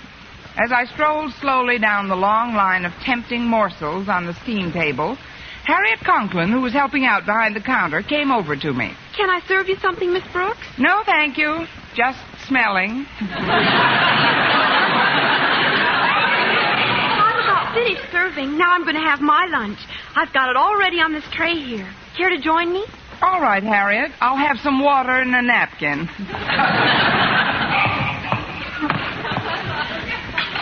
Here we are. Gosh, this roast beef looks yummy. It certainly is. Did you have it with the barbecue sauce on it today? No, I smelled it plain today. See, I'm on sort of a diet, Harriet. I don't know why you have to diet. Golly, I wish I had your figure. So do I. You could feed it better. How is the beef with that barbecue sauce on it? Delicious. Would you like a taste, Miss Brooks? Well... Oh, I'm sorry. If you're on a diet, I better not tempt you. Tempt me. No. I don't know. I know how difficult it is sometimes to stay on a diet. Put some of that meat on this fork or I'll spear it from here. There. That is good. Of course, to me, roast beef is good with or without barbecue sauce. Oh, to me, too. Really? I am one schoolteacher who offers proof positive. Pass some over without the sauce. Here you are, Miss Brooks. Say, that is good meat. I'm certainly glad our cafeteria is staying open during summer school. Not many of them do, you know. I know. Funny thing about tasting roast beef plain, you forget how it tasted with the barbecue sauce on it. Why, Miss Brooks, you don't really want another... All right, here you are. Golly, Miss Brooks, one would think you hadn't had any lunch all week. One would be on the right track. I don't like to mention this while you're eating, Harriet, but it's all because of your father. His carelessness code has kept me broke. I'm against it, too, Miss Brooks. Daddy even finds me every chance he gets. Well, there isn't anything we can do about it, I guess. You know, there's something about that barbecue sauce that escapes me. I think I'll just try... Why, Harriet... What's the matter, Miss Brooks? You've gone south with our roast beef. I'm sorry I ate it all so rapidly. I was starved. Say, isn't that Mr. Boynton over by the steam table? Yes, it is. When it comes to food, the bashful biologist isn't very bashful. He's getting himself a tray full, all right. And he's coming this way, Miss Brooks. Well, don't just sit there, girl. Make room for those groceries. Hello, Miss Brooks, Harriet. Hello, Mr. Boynton. Would you like to join us? Oh, if there's room enough, Oh, there's plenty of room. Harriet was just leaving. But Go get some milk, dear. It'll make you strong. Then you can wolf down some more roast beef tomorrow. I guess I would like some milk at that. See you later, Mr. Boynton. Bye, Miss Brooks. And so a new partnership starts. I see we have lamb chops today. Yes, there are certain vitamins found in lamb that enhance almost any type of balanced diet. So I've heard. But before you eat them, Mr. Boynton, I wonder if you'd mind cutting off what you want and leaving the bones. I saw a puppy on the way to school this morning who looked very hungry. sorry, Miss Brooks, but it's sort of a priority on these bones. My frog McDougal likes to nibble on them. McDougal? Yes. Extraordinary, isn't it? He's the only frog I know of who can nibble on a lamb chop bone. That's not so extraordinary. I know a girl who could nibble on a frog right now. You'll bring Mac into the cafeteria, I'll show you the girl. Oh, there you go, kidding me again. What a sense of humor. Oh, yes. Hunger is a scream. Maybe I'd better drop one more subtle hint. Mr. Boynton. Yes? I'm starving, Mr. Boynton. Yes. Why don't you eat something? I'm against all these diets women inflict upon themselves. Suppose you're a little plump. He may never get to that second lamb chop. Mr. Boynton, I'm talking about today, now, lunch. I haven't eaten any because I don't have the money to buy any. You don't? No. Where is all your money? I'm land poor. Land poor? If the Conklin carelessness code continues, I'll land in the poorhouse. Look, Mr. Boynton, I never borrow money if I can help it. I know you don't, Miss Brooks, and I think that's one of your most admirable traits. Well, many's the time I've been tempted to offer you some financial assistance, but well, I've always said to myself, don't you dare, Boynton. Miss Brooks is proud and resourceful. And she'll come through, somehow. That's what you said to yourself, huh? Yes, indeed. You've got to be more careful who you talk to. Mr. Boynton, it's getting pretty close to the end of the lunch period. I'd like just a small bite, so that's all I'll put on you. I mean, could you lend me 25 cents? 25 cents? Why, of course, Miss Brooks. Here you are. Thanks. I'll pay you back just as soon as Oh, don't worry about paying me back. Gosh. Any time tonight will do. Tonight? Have we got a date for tonight? Well, didn't I tell you? I've got tickets for the band concert on the mall. I thought we'd spend the afternoon in the park and then have some dinner and dance and take in the concert. How does that sound to you? All this and 2 bits, too? Oh, it sounds wonderful, Mr. Boynton. I'll just get a sandwich or something and come right back to the table. All right, Miss Brooks. I'd better hurry. It's almost the end of the lunch period. So it is, Miss Brooks. Mr. Conklin. And if memory serves, you were supposed to be straightening out the library records after lunch. Is that correct? Yes, Mr. Conklin, but I've got an important engagement I'd like to keep this afternoon. It isn't always what we'd like to do that matters, Miss Brooks. You volunteered to work in the library, and that's where you will have to spend the afternoon. But, Mr. Conklin... Unfortunately, while you were standing here chattering, you've incurred another fine for tardiness. Tardiness? That'll be 25 cents, Miss Brooks. Feed the kitty, feed the kitty.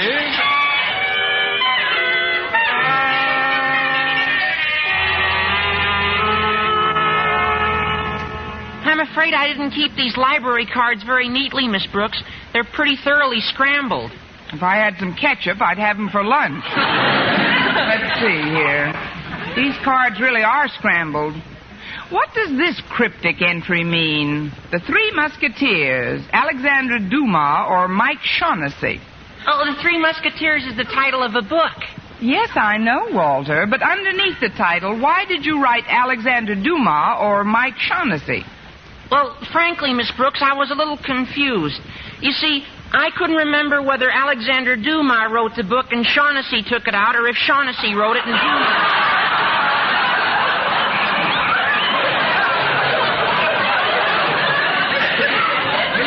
Walter, if Dumas took it out, this library isn't for me. Now, you better let me straighten these cards out myself. You find something else to do. Okay, Miss Brooks.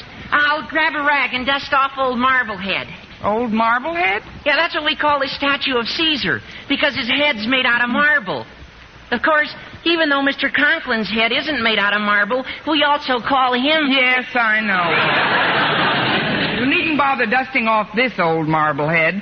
Somebody else in school is planning to dust it off permanently.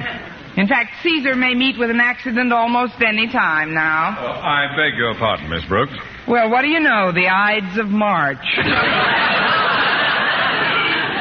These floors are quite slippery. A person could very easily lose his balance and be... Well, Oh, gosh, you accidentally knocked over old Conklin, Mr. Marblehead.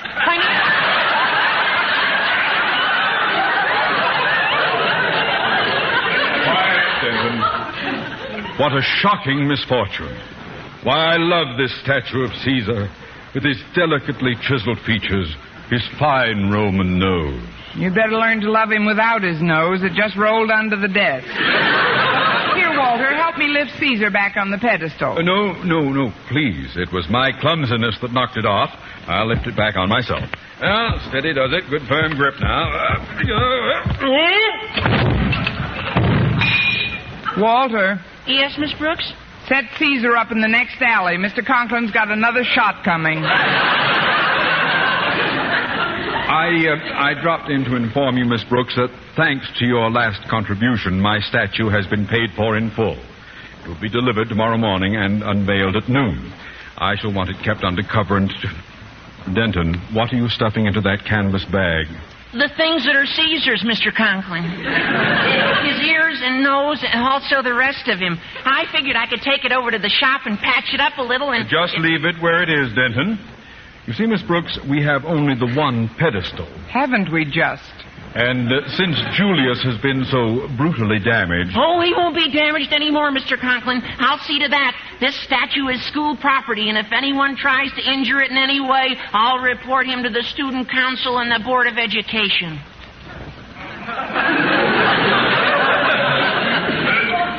Zealous little beagle, isn't he? Denton, you are dismissed as of right now. But, Mr. Conklin, shouldn't I... Go, boy! Goodbye, Miss Brooks. Goodbye, boy. Now then, Miss Brooks, if you'll excuse me, I'll return in just a little while and personally take care of fixing that statue. Yes, I know you will, Mr. Conklin, but good.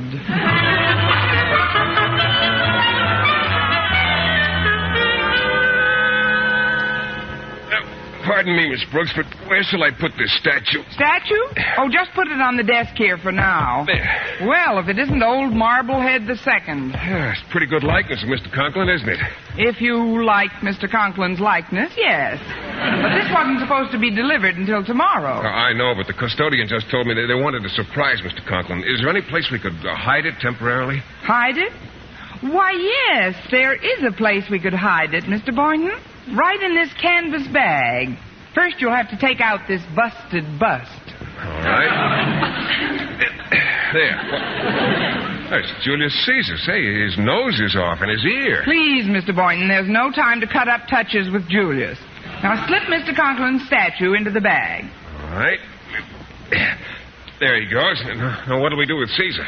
We'll take him over to the shop and fix him up the best we can. He's just got to occupy that pedestal, Mr. Boynton. Pedestal? But I don't understand, Miss Brooks. Well, I'll explain it to you on the way over. You see, Mr. Conklin assigned me to work in this library, and if I'm going to look at a statue all day, I'd like to make very certain that it's the kind of a statue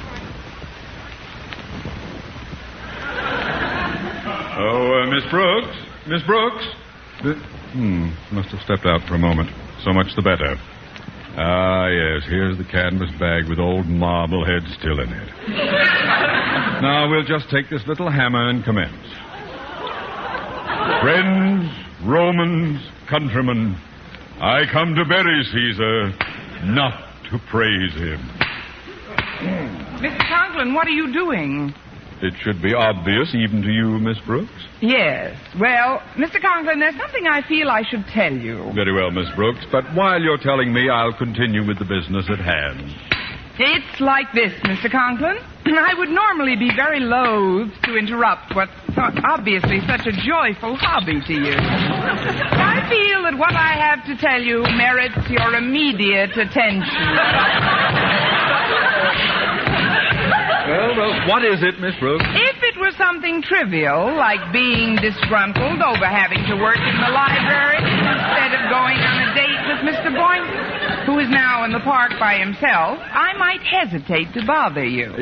What are you driving at, Miss Brooks? Well, the main point I'd like to get across to you, Mr. Conklin, is that I have absolutely no hard feelings toward you, and I I trust you have none toward me. None whatsoever. Good. Now, open the bag. Open the bag? Yes, Mr. Conklin. I'm afraid you'll find that you've pulverized the wrong statue. You see, your statue arrived earlier, and we wanted to surprise you, so we put it in that bag. What? I'm in here. And Caesar is over at the shop getting his nose put back on. But, Miss Brooks, you just stood there. All the time I was hammering you. How? Why didn't you should have done... Please, Mr. Conklin, remember your blood pressure. But what'll I do? What'll I do when the Board of Education comes to take inventory?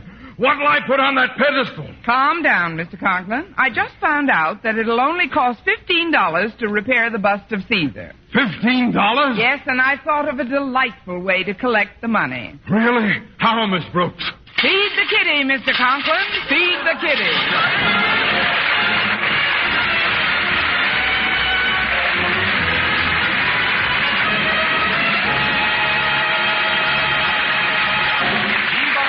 Our Miss Brooks returns in just a moment, but first, tonight, yes, tonight, show him how much lovelier your hair can look after a Luster Cream shampoo. Luster Cream, world's finest shampoo. No other shampoo in the world gives you Kay Daumit's exclusive blend of secret ingredients plus gentle lanolin. Not a soap, not a liquid, Luster Cream leaves hair 3 ways lovelier. Fragrantly clean, free of loose dandruff, glistening with sheen. Soft, manageable. Even in hardest water, Luster Cream lathers instantly. No special rinse needed. And Luster Cream leaves no soapy film, does not dry hair. So gentle, Luster Cream is wonderful even for children's hair. Tonight, for soft, glamorous, caressable hair, try Luster Cream shampoo at all drug and cosmetic counters. Dream girl, beautiful Luster Cream girl, you owe your crowning glory to a Luster Cream shampoo. And now, once again, here is our Miss Brooks. Well, I finally escaped from the library and hastened to meet Mr. Boynton in the park. Having had no lunch except a few swatches from Harriet's roast beef, I was ravenous. Hello, Miss Brooks. Beautiful day, isn't it? Yes, it is. How about a hot dog or a hamburger? Oh, no, thanks. I'm full. Look at that little boy. He just threw a peanut to that pigeon. So he did. Excuse me, Mr. Boynton. Miss Brooks, you're not going to pick up that peanut. Certainly not, Mr. Boynton. That wouldn't be fair to the pigeon. I'm going to race him for it. Our Miss Brooks Show, brought to you by Palmolive Soap, your beauty hope, and Luster Cream Shampoo for soft, glamorous, caressable hair. Our Miss Brooks, starring Eve Arden, is produced by Larry Burns, written and directed by Al Lewis, with music by Wilbur Hatch.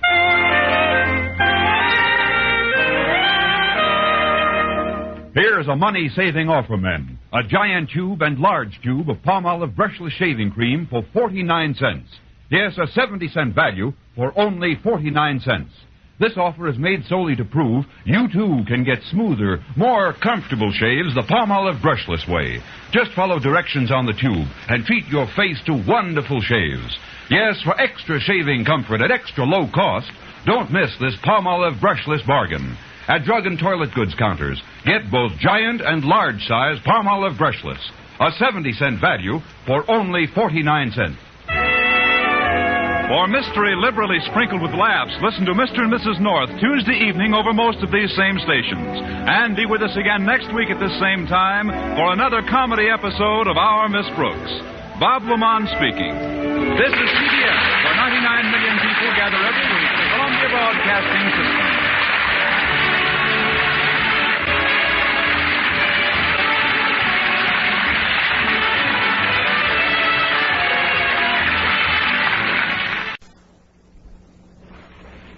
Palmolive Soap, your beauty hope, and Luster Cream Shampoo for soft, glamorous, caressable hair bring you Our Miss Brooks, starring Eve Arden.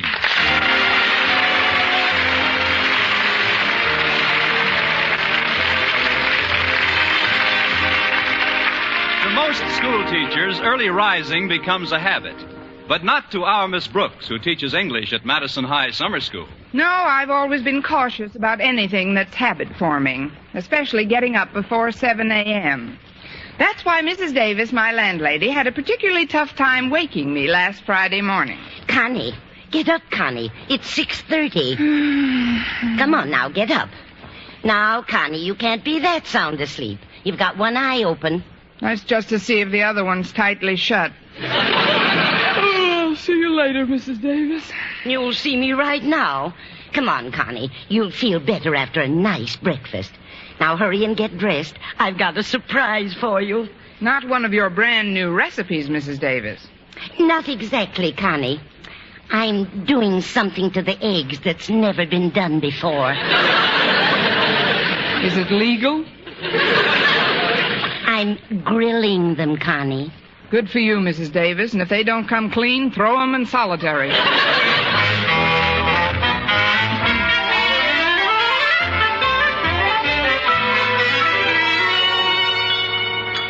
Well, how do you like the eggs that way, Connie? They're surprisingly edible, Mrs. Davis. You were telling me about your date last night. What happened after Mr. Boynton took you to the park? Well, first we took a nice, long, bashful walk around the zoo. Then we sat down on Mr. Boynton's favorite bench. You'd be surprised how cooling and refreshing it was just to sit there. Refreshing? Yes, it's right outside the polar bear's cage. Oh, it was a beautiful night. Mr. Boynton looked up at the full moon. Then he sighed, his lips parted. And then? He sneezed.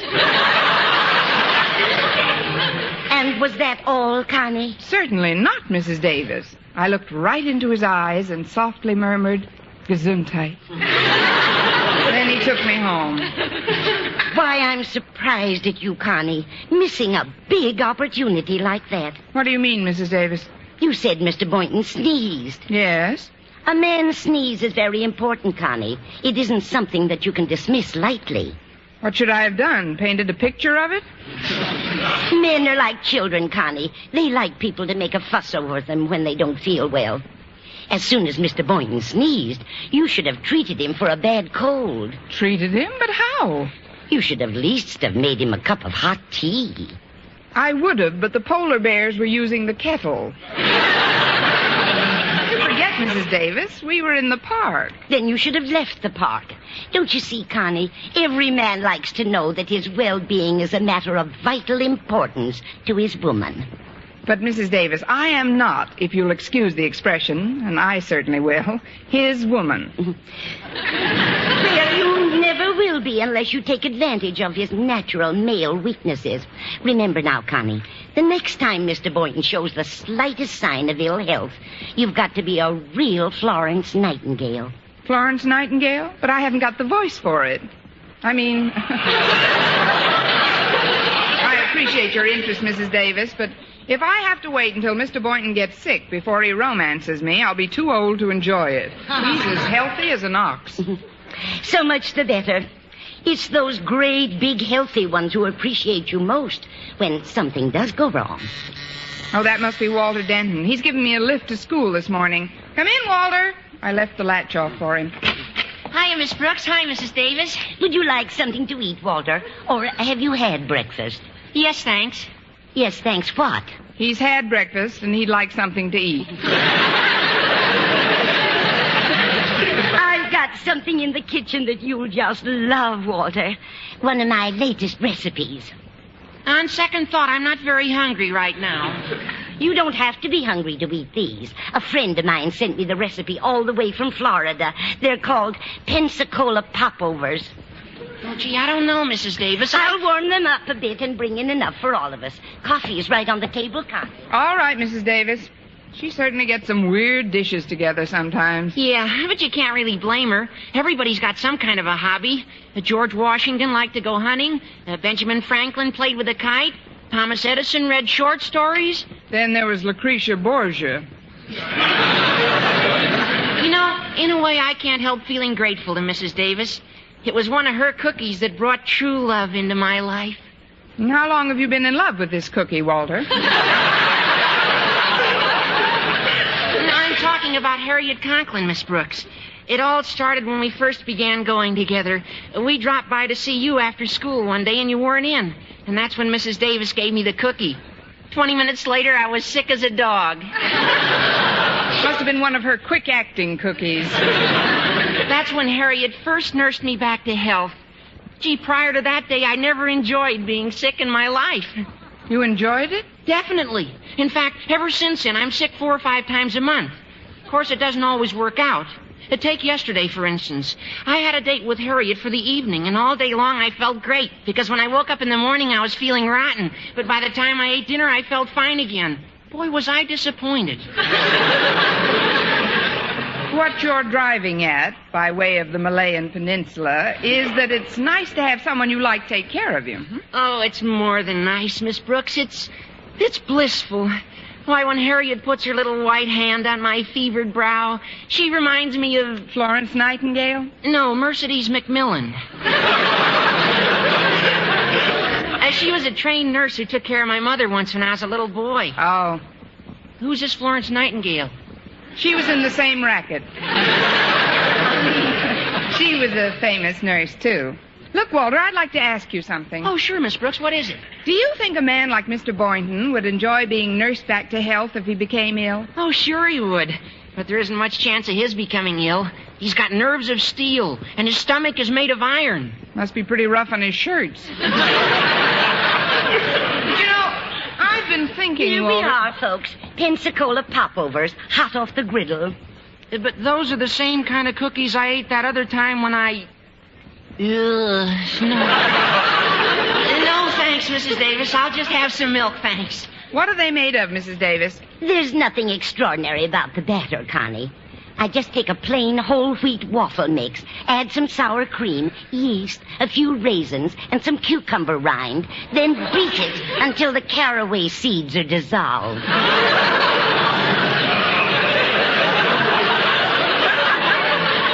That's the least you can do for them. Mrs. Davis, would you put some of those in a couple of bags for me? I'd like to take them to school. To school, Connie? Yes. Mr. Boynton may have an iron stomach, but I think these cookies might rust it a little.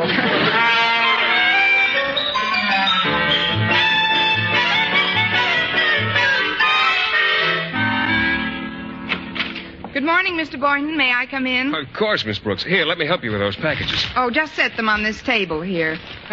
What brings you to school so early this morning? The usual thing, Walter Denton. Actually, I had to stop at the grocer's. I brought a few things along for you, too. Thought you might want a bite before we have lunch. Oh, I can't have lunch with you today. I've been invited to the biology club banquet. It's a stag, I'm afraid. Well, don't be afraid. It might be fun. Have a banana, Mr. Boynton? Banana? I don't mind if I do. I haven't had anything to eat since breakfast. And it's almost 8 o'clock already. You must be starved. Here, I brought some milk along, too. Well, thanks, Miss Brooks. It's only a pint bottle, but if you're still thirsty, there's some buttermilk right next to it. Buttermilk? Yes, but I don't advise you to drink it right after the sweet milk. No? No, eat this chocolate eclair first. I guess you've heard about my appetite. Honestly, my constitution is so rugged I can eat nails. They're in that little bag over there.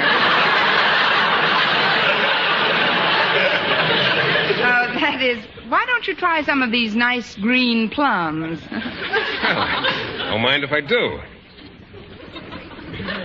Mr. Boynton? Yes, Miss Brooks? How do you feel? Fine. No spots in front of your eyes or anything? Certainly not. I've never been sick a day in my life. I know, but everybody gets a little dizzy or something once in a while. Aren't you a little dizzy? What is all this, Miss Brooks? Why this sudden solicitude concerning my health? Oh, it's nothing, really. Must be my nursing background. I studied to be a trained nurse, you know. No, I didn't know that. What made you take up teaching instead? Just money mad, I guess. I kept hearing about school teachers winning the Irish sweepstakes. Well, I'd better be getting into my classroom now. Goodbye, Mr. Boynton. Bye, Miss Brooks. Still no spots or anything? Of course not. I feel great. Guess I'd better whip out the popovers. Oh, I almost forgot, Mr. Boynton. Here's another surprise for you. Some homemade Pensacola popovers. Oh, but Miss Brooks, a whole bag full. You don't get the flavor until you've eaten several of them. Well, it certainly was nice of you to bring me this snack. This cheeseburger is out of this world. Well, be sure and give me a ring before you join it.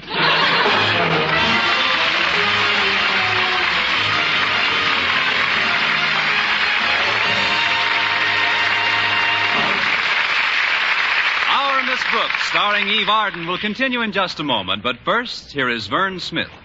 For bare skin beauty, it's bath-size palm olive with its famous beauty lather. Yes, bath-size palm olive for loveliness all over. There's something thrillingly new in this wonderful beauty lather of bath-size palm olive soap. New fragrance, new charm, new allure. See if palm olive in your daily tub or shower doesn't leave your shoulders, arms, and back, yes, all of you, softer and smoother, completely lovelier all over. You'll thrill to the tender whisper of perfume it leaves on your skin, a whisper that says, "Come hither to romance."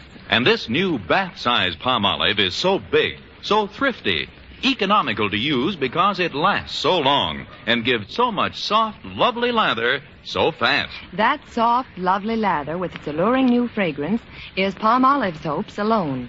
Palm olive's famous beauty lather. Yes, a new fragrance, new charm, new allure that can make every woman a vision of delight in the new revealing fashions that show so much more of you. So remember, for bare skin beauty, it's bath-size palm olive with its famous beauty lather. Yes, bath-size palm olive for loveliness all over. Get bath-size palm olive soap tomorrow. Menfolk love it, too.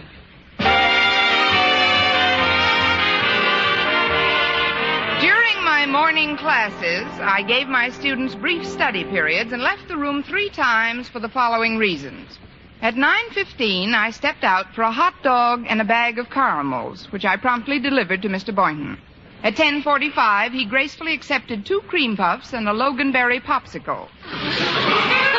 At 11:30, I brought him a taffy apple on a stick, some French pastry, and a pineapple malted. Shortly before 12 noon, I entered the biology laboratory to claim the body. Oh, hi, Miss Brooks. Say, do you have any more of those cookies? I just happened to have another bag of them with me. I brought them along in case you were still standing, hungry. Here, take one. I'll take 2 if you don't mind. You know how those banquets are. Probably won't serve for hours yet. You know, it's funny how people acquire different eating habits. Some people like to eat 3 square meals a day. Me, I like to pick. Of course, so far today, I guess you'd say I did more than pick. I'd say you picked and shoveled.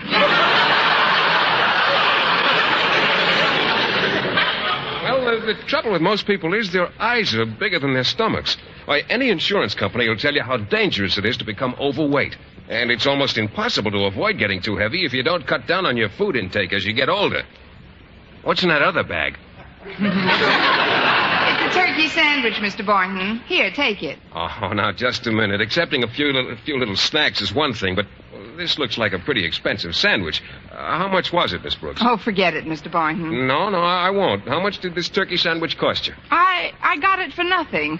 Where? A rich uncle died and left it to me. Now, take it, Mr. Boynton. It's yours. No, Miss Brooks, not until you tell me how much it cost. All right. It cost 45 cents. Oh, well, thanks a lot.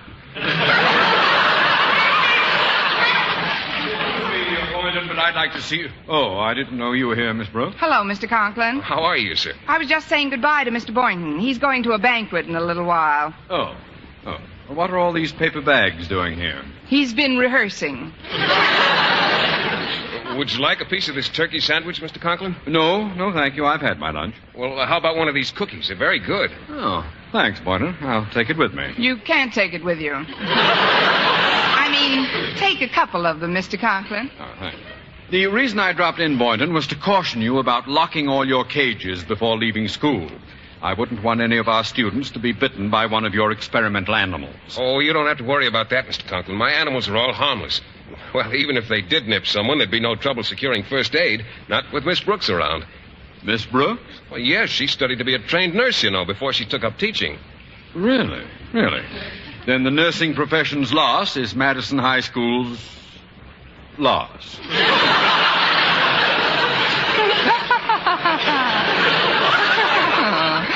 If you ever get a splinter in your finger, Mr. Conklin, be sure to call me. I'll be glad to hack it out. But before you go, Mr. Conklin, why don't you help yourself to another one of these cookies? Oh, very well, Miss Brooks. Be sure and lock those cages, Boynton. Oh, yes, sir. Goodbye, Mr. Conklin. What's that, Mr. Boynton? Oh, it's McDougal. Yes, he's eating one of those cookies. I gave it to him a little while ago. Oh, look at him, Miss Brooks. Look how methodically he's eating. That shows how intelligent he is. It's smart to eat slowly, you know. It's smart to eat those cookies slowly. Look, he just finished it. Oh, did you enjoy it, Mac? Oh, look at him. He's trying to stand on his head. Hey, he's hopping all over the cage. Do you think he's looking for another cookie? I think he's looking for a nice pool of Alka-Seltzer. You never know what Mac's going to do sometimes. He's pretty peculiar. Well, I guess I'll take him to my apartment now and get over to that banquet. Your apartment? Well, yes. I don't like to leave Mac alone overnight in the lab here. He gets rather lonesome. Matter of fact, we're good company for each other. Mac and I have some pretty gay times in our little bachelor apartment. I'll bet the joint really jumps. Well, we'll have to be running along now, Miss Brooks. Thanks for everything. Oh, that's all right, Mr. Boynton. Don't forget the rest of the popovers. Oh, thanks a lot, Miss Brooks. I'm sorry I can't take you with me, but I'll give you a call tonight. Goodbye. Goodbye, Mr. Boynton. Well, here I am, queen of the lab again, in the center of every beady eye. 14 guinea pigs and 12 white mice. Any of you fellas want to go to lunch? Come in. Oh, Miss Brooks, thank goodness I found you. Hello, Harriet. What's all the excitement? It's Daddy. He wants to see you in his office immediately. Mr. Conklin? But I saw him just a few... Oh, I'm worried about him, Miss Brooks. Terribly worried. He just had to double up on his couch. That's nothing to worry about. Things are crowded all over. This is serious, Miss Brooks. Daddy told me you've had training as a nurse. Oh, please come into his office right away. All right, Harriet, but I'd give 2 weeks' salary if Mercedes McMillan were here. Mercedes McMillan? She was the Florence Nightingale of Walter Denton's mother.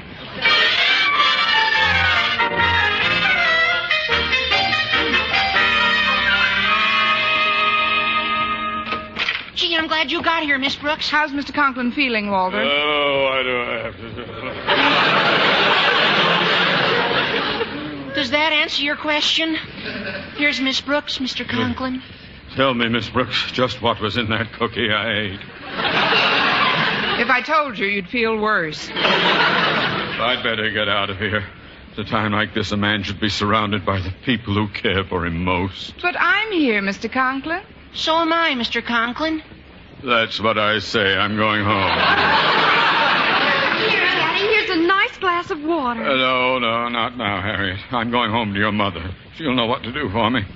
Miss Brooks, please lock up the office before you leave. Yes, sir. Don't you worry about a thing, Mr. Conklin. We'll take care of everything. Yeah.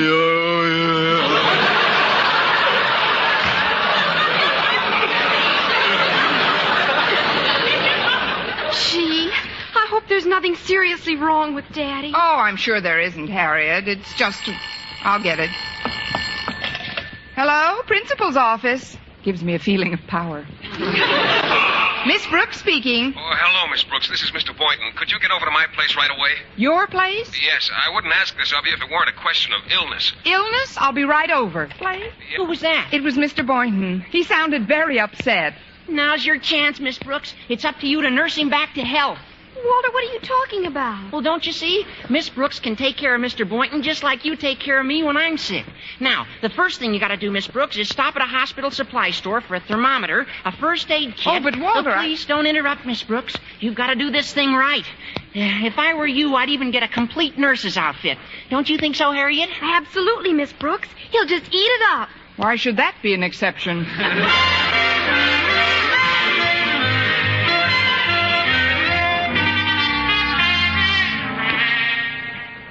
There you are, Mac. Just rest on this pillow a while.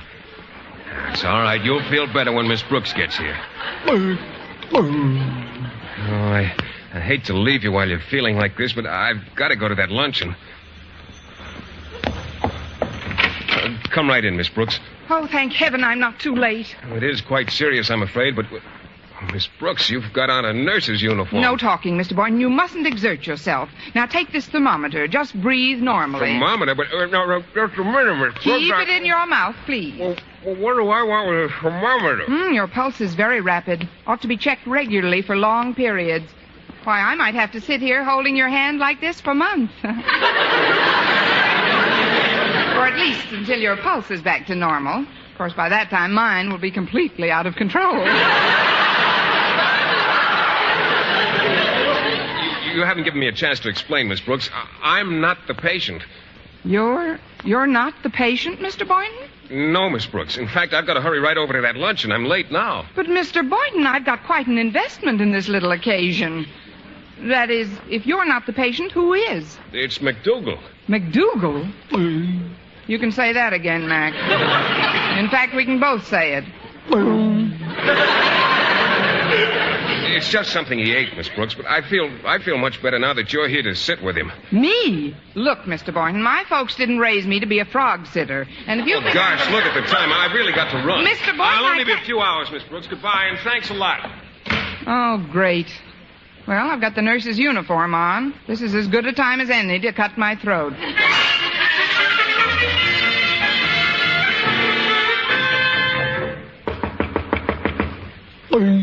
Don't get up, Mac. I'll answer it. Oh,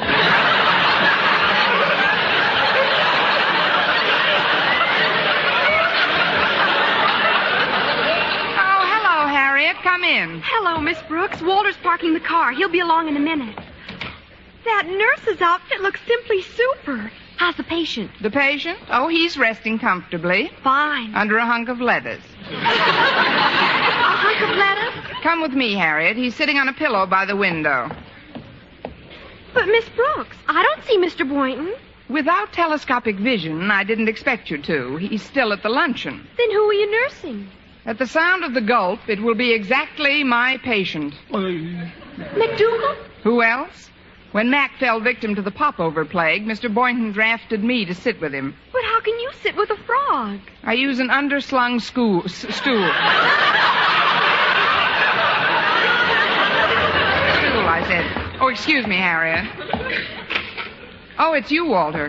How's everything working out, Miss Brooks? Are you making a big fuss over him? Big enough. I've rearranged his pillow for him 3 times. Swell. And tell me, Miss Brooks, when you bent down to fix his pillow, did he put his arms around you?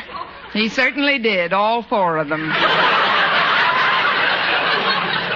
What? Just follow me, Walter. Harriet's over there by the window. Good. I've got a date to get sick with her later on. Hi, Harriet. Hello, Walter. Isn't it terrible? Mr. Boynton isn't sick at all. It's McDougal.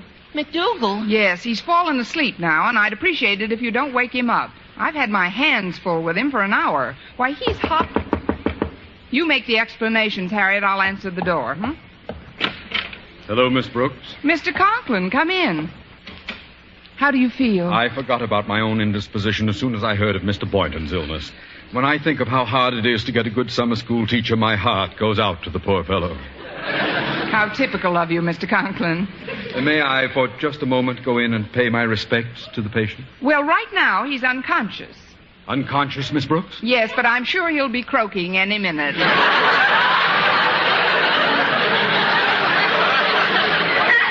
Croaking? Just follow me, Mr. Conklin. Oh, hello, Mr. Conklin. Daddy, did Miss Brooks tell you? Not yet, Harriet. Walter, Mr. Conklin wants to see the patient. Where did you put him? I thought he'd sleep better in the closet, Miss Brooks. In the closet? But he's a sick man. How can you put him in... Listen, Daddy. Step aside. I've got to get him out of there. Now, don't you worry, Mr. Boynton. I'm here to see that you get everything... Mr. Boynton! Miss Brooks, what's the meaning of this? This man is a fraud! It's McDougal, Mr. Conklin. You brief him, Harriet. I've got to answer the phone. Hello? Well, hello, Miss Brooks. This is Mr. Boynton. Mr. Boynton, I've been expecting you home. Where are you? I'm in the hospital, Miss Brooks. The hospital? Yes, and I'm not quite clear on how it happened. There I was at the luncheon when suddenly, without any apparent reason, my eyes closed and I slid off my chair to the floor. Well, what do you know? A delayed popover. ask you the silliest question of the month. Did you eat anything? Well, as a matter of fact, I did. After I had the regular lunch, Miss Brooks, the fellow next to me remarked that he wasn't hungry, so I sort of helped him out with his lunch, just to be sociable. When I woke up, I was in the hospital. I suppose you already have a nurse taking care of you. Yes, there are several nurses here, but, well, something's lacking. They're strangers, Miss Brooks, and at a time like this, a man should have around him only those he's genuinely fond of. That's why I was wondering if you'd do me a favor. A favor? What is it? Would you send McDougal right over here? Mr. Boynton, I'll be only too happy to send McDougal over. Just tell me one thing. What's that, Miss Brooks? How do you want him, boiled or fried?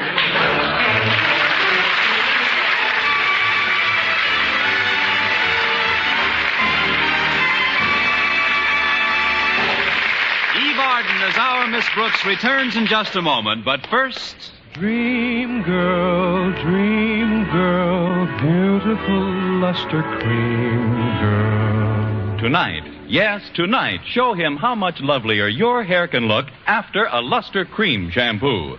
Luster Cream, world's finest shampoo. No other shampoo in the world gives you Kay Daumit's magic blend of secret ingredients plus gentle lanolin.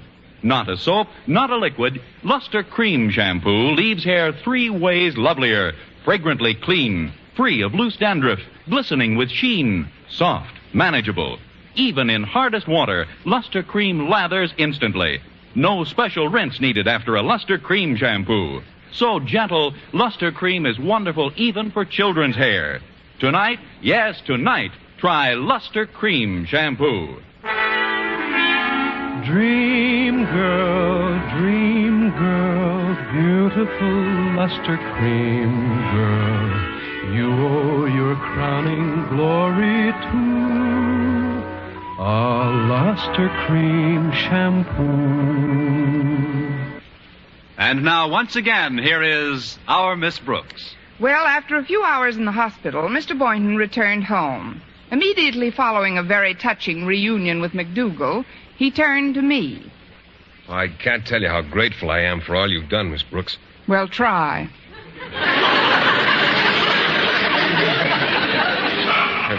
Sitting here with Mac for me and being so concerned over my welfare, well, you've just been wonderful, Miss Brooks. Maybe now you'll realize, Mr. Boynton, that I'm kind of handy to have around. I haven't had a chance to prove it yet, but believe me, Mr. Boynton, the next time you eat yourself into a coma, I can take just as good care of you as any doctor. Of course, my rates will be slightly different from the doctor's. Different? Yes, I can only afford to pay you about $1 a visit. Show brought to you by Palmolive Soap, Your Beauty Hope, and Luster Cream Shampoo for soft, glamorous, caressable hair. Our Miss Brooks, starring Eve Arden, is produced by Larry Burns, written and directed by Al Lewis, with music by Wilbur Hatch. At last, a good-tasting way to help prevent tooth decay. That's new Colgate ammoniated tooth powder, created in Colgate's research laboratories. Contains the revolutionary dental discovery that helps prevent new cavities, plus Colgate's exclusive foamy cleaning action and a refreshing minty flavor you'll enjoy. Get Colgate ammoniated tooth powder today. Economical 4-ounce size, only 43 cents. This week is National Farm Safety Week. Its purpose is to remind every member of every American farm family to think of safety first to make farm life a safer, happier, more prosperous way of life. Every day, 51 farm residents are killed by accidents. Every hour, 4 farm buildings are destroyed by fire. So take extra precaution. Put a stop to this needless injury and waste. Use farm machinery and deal with farm animals with caution. Cultivate safety and harvest happiness. Remember, safety is always in season. For mystery liberally sprinkled with laughs, listen to Mr. and Mrs. North Tuesday evening over most of these same stations. And be with us again next week at the same time for another comedy episode of Our Miss Brooks. This is CBS, the Columbia Broadcasting System.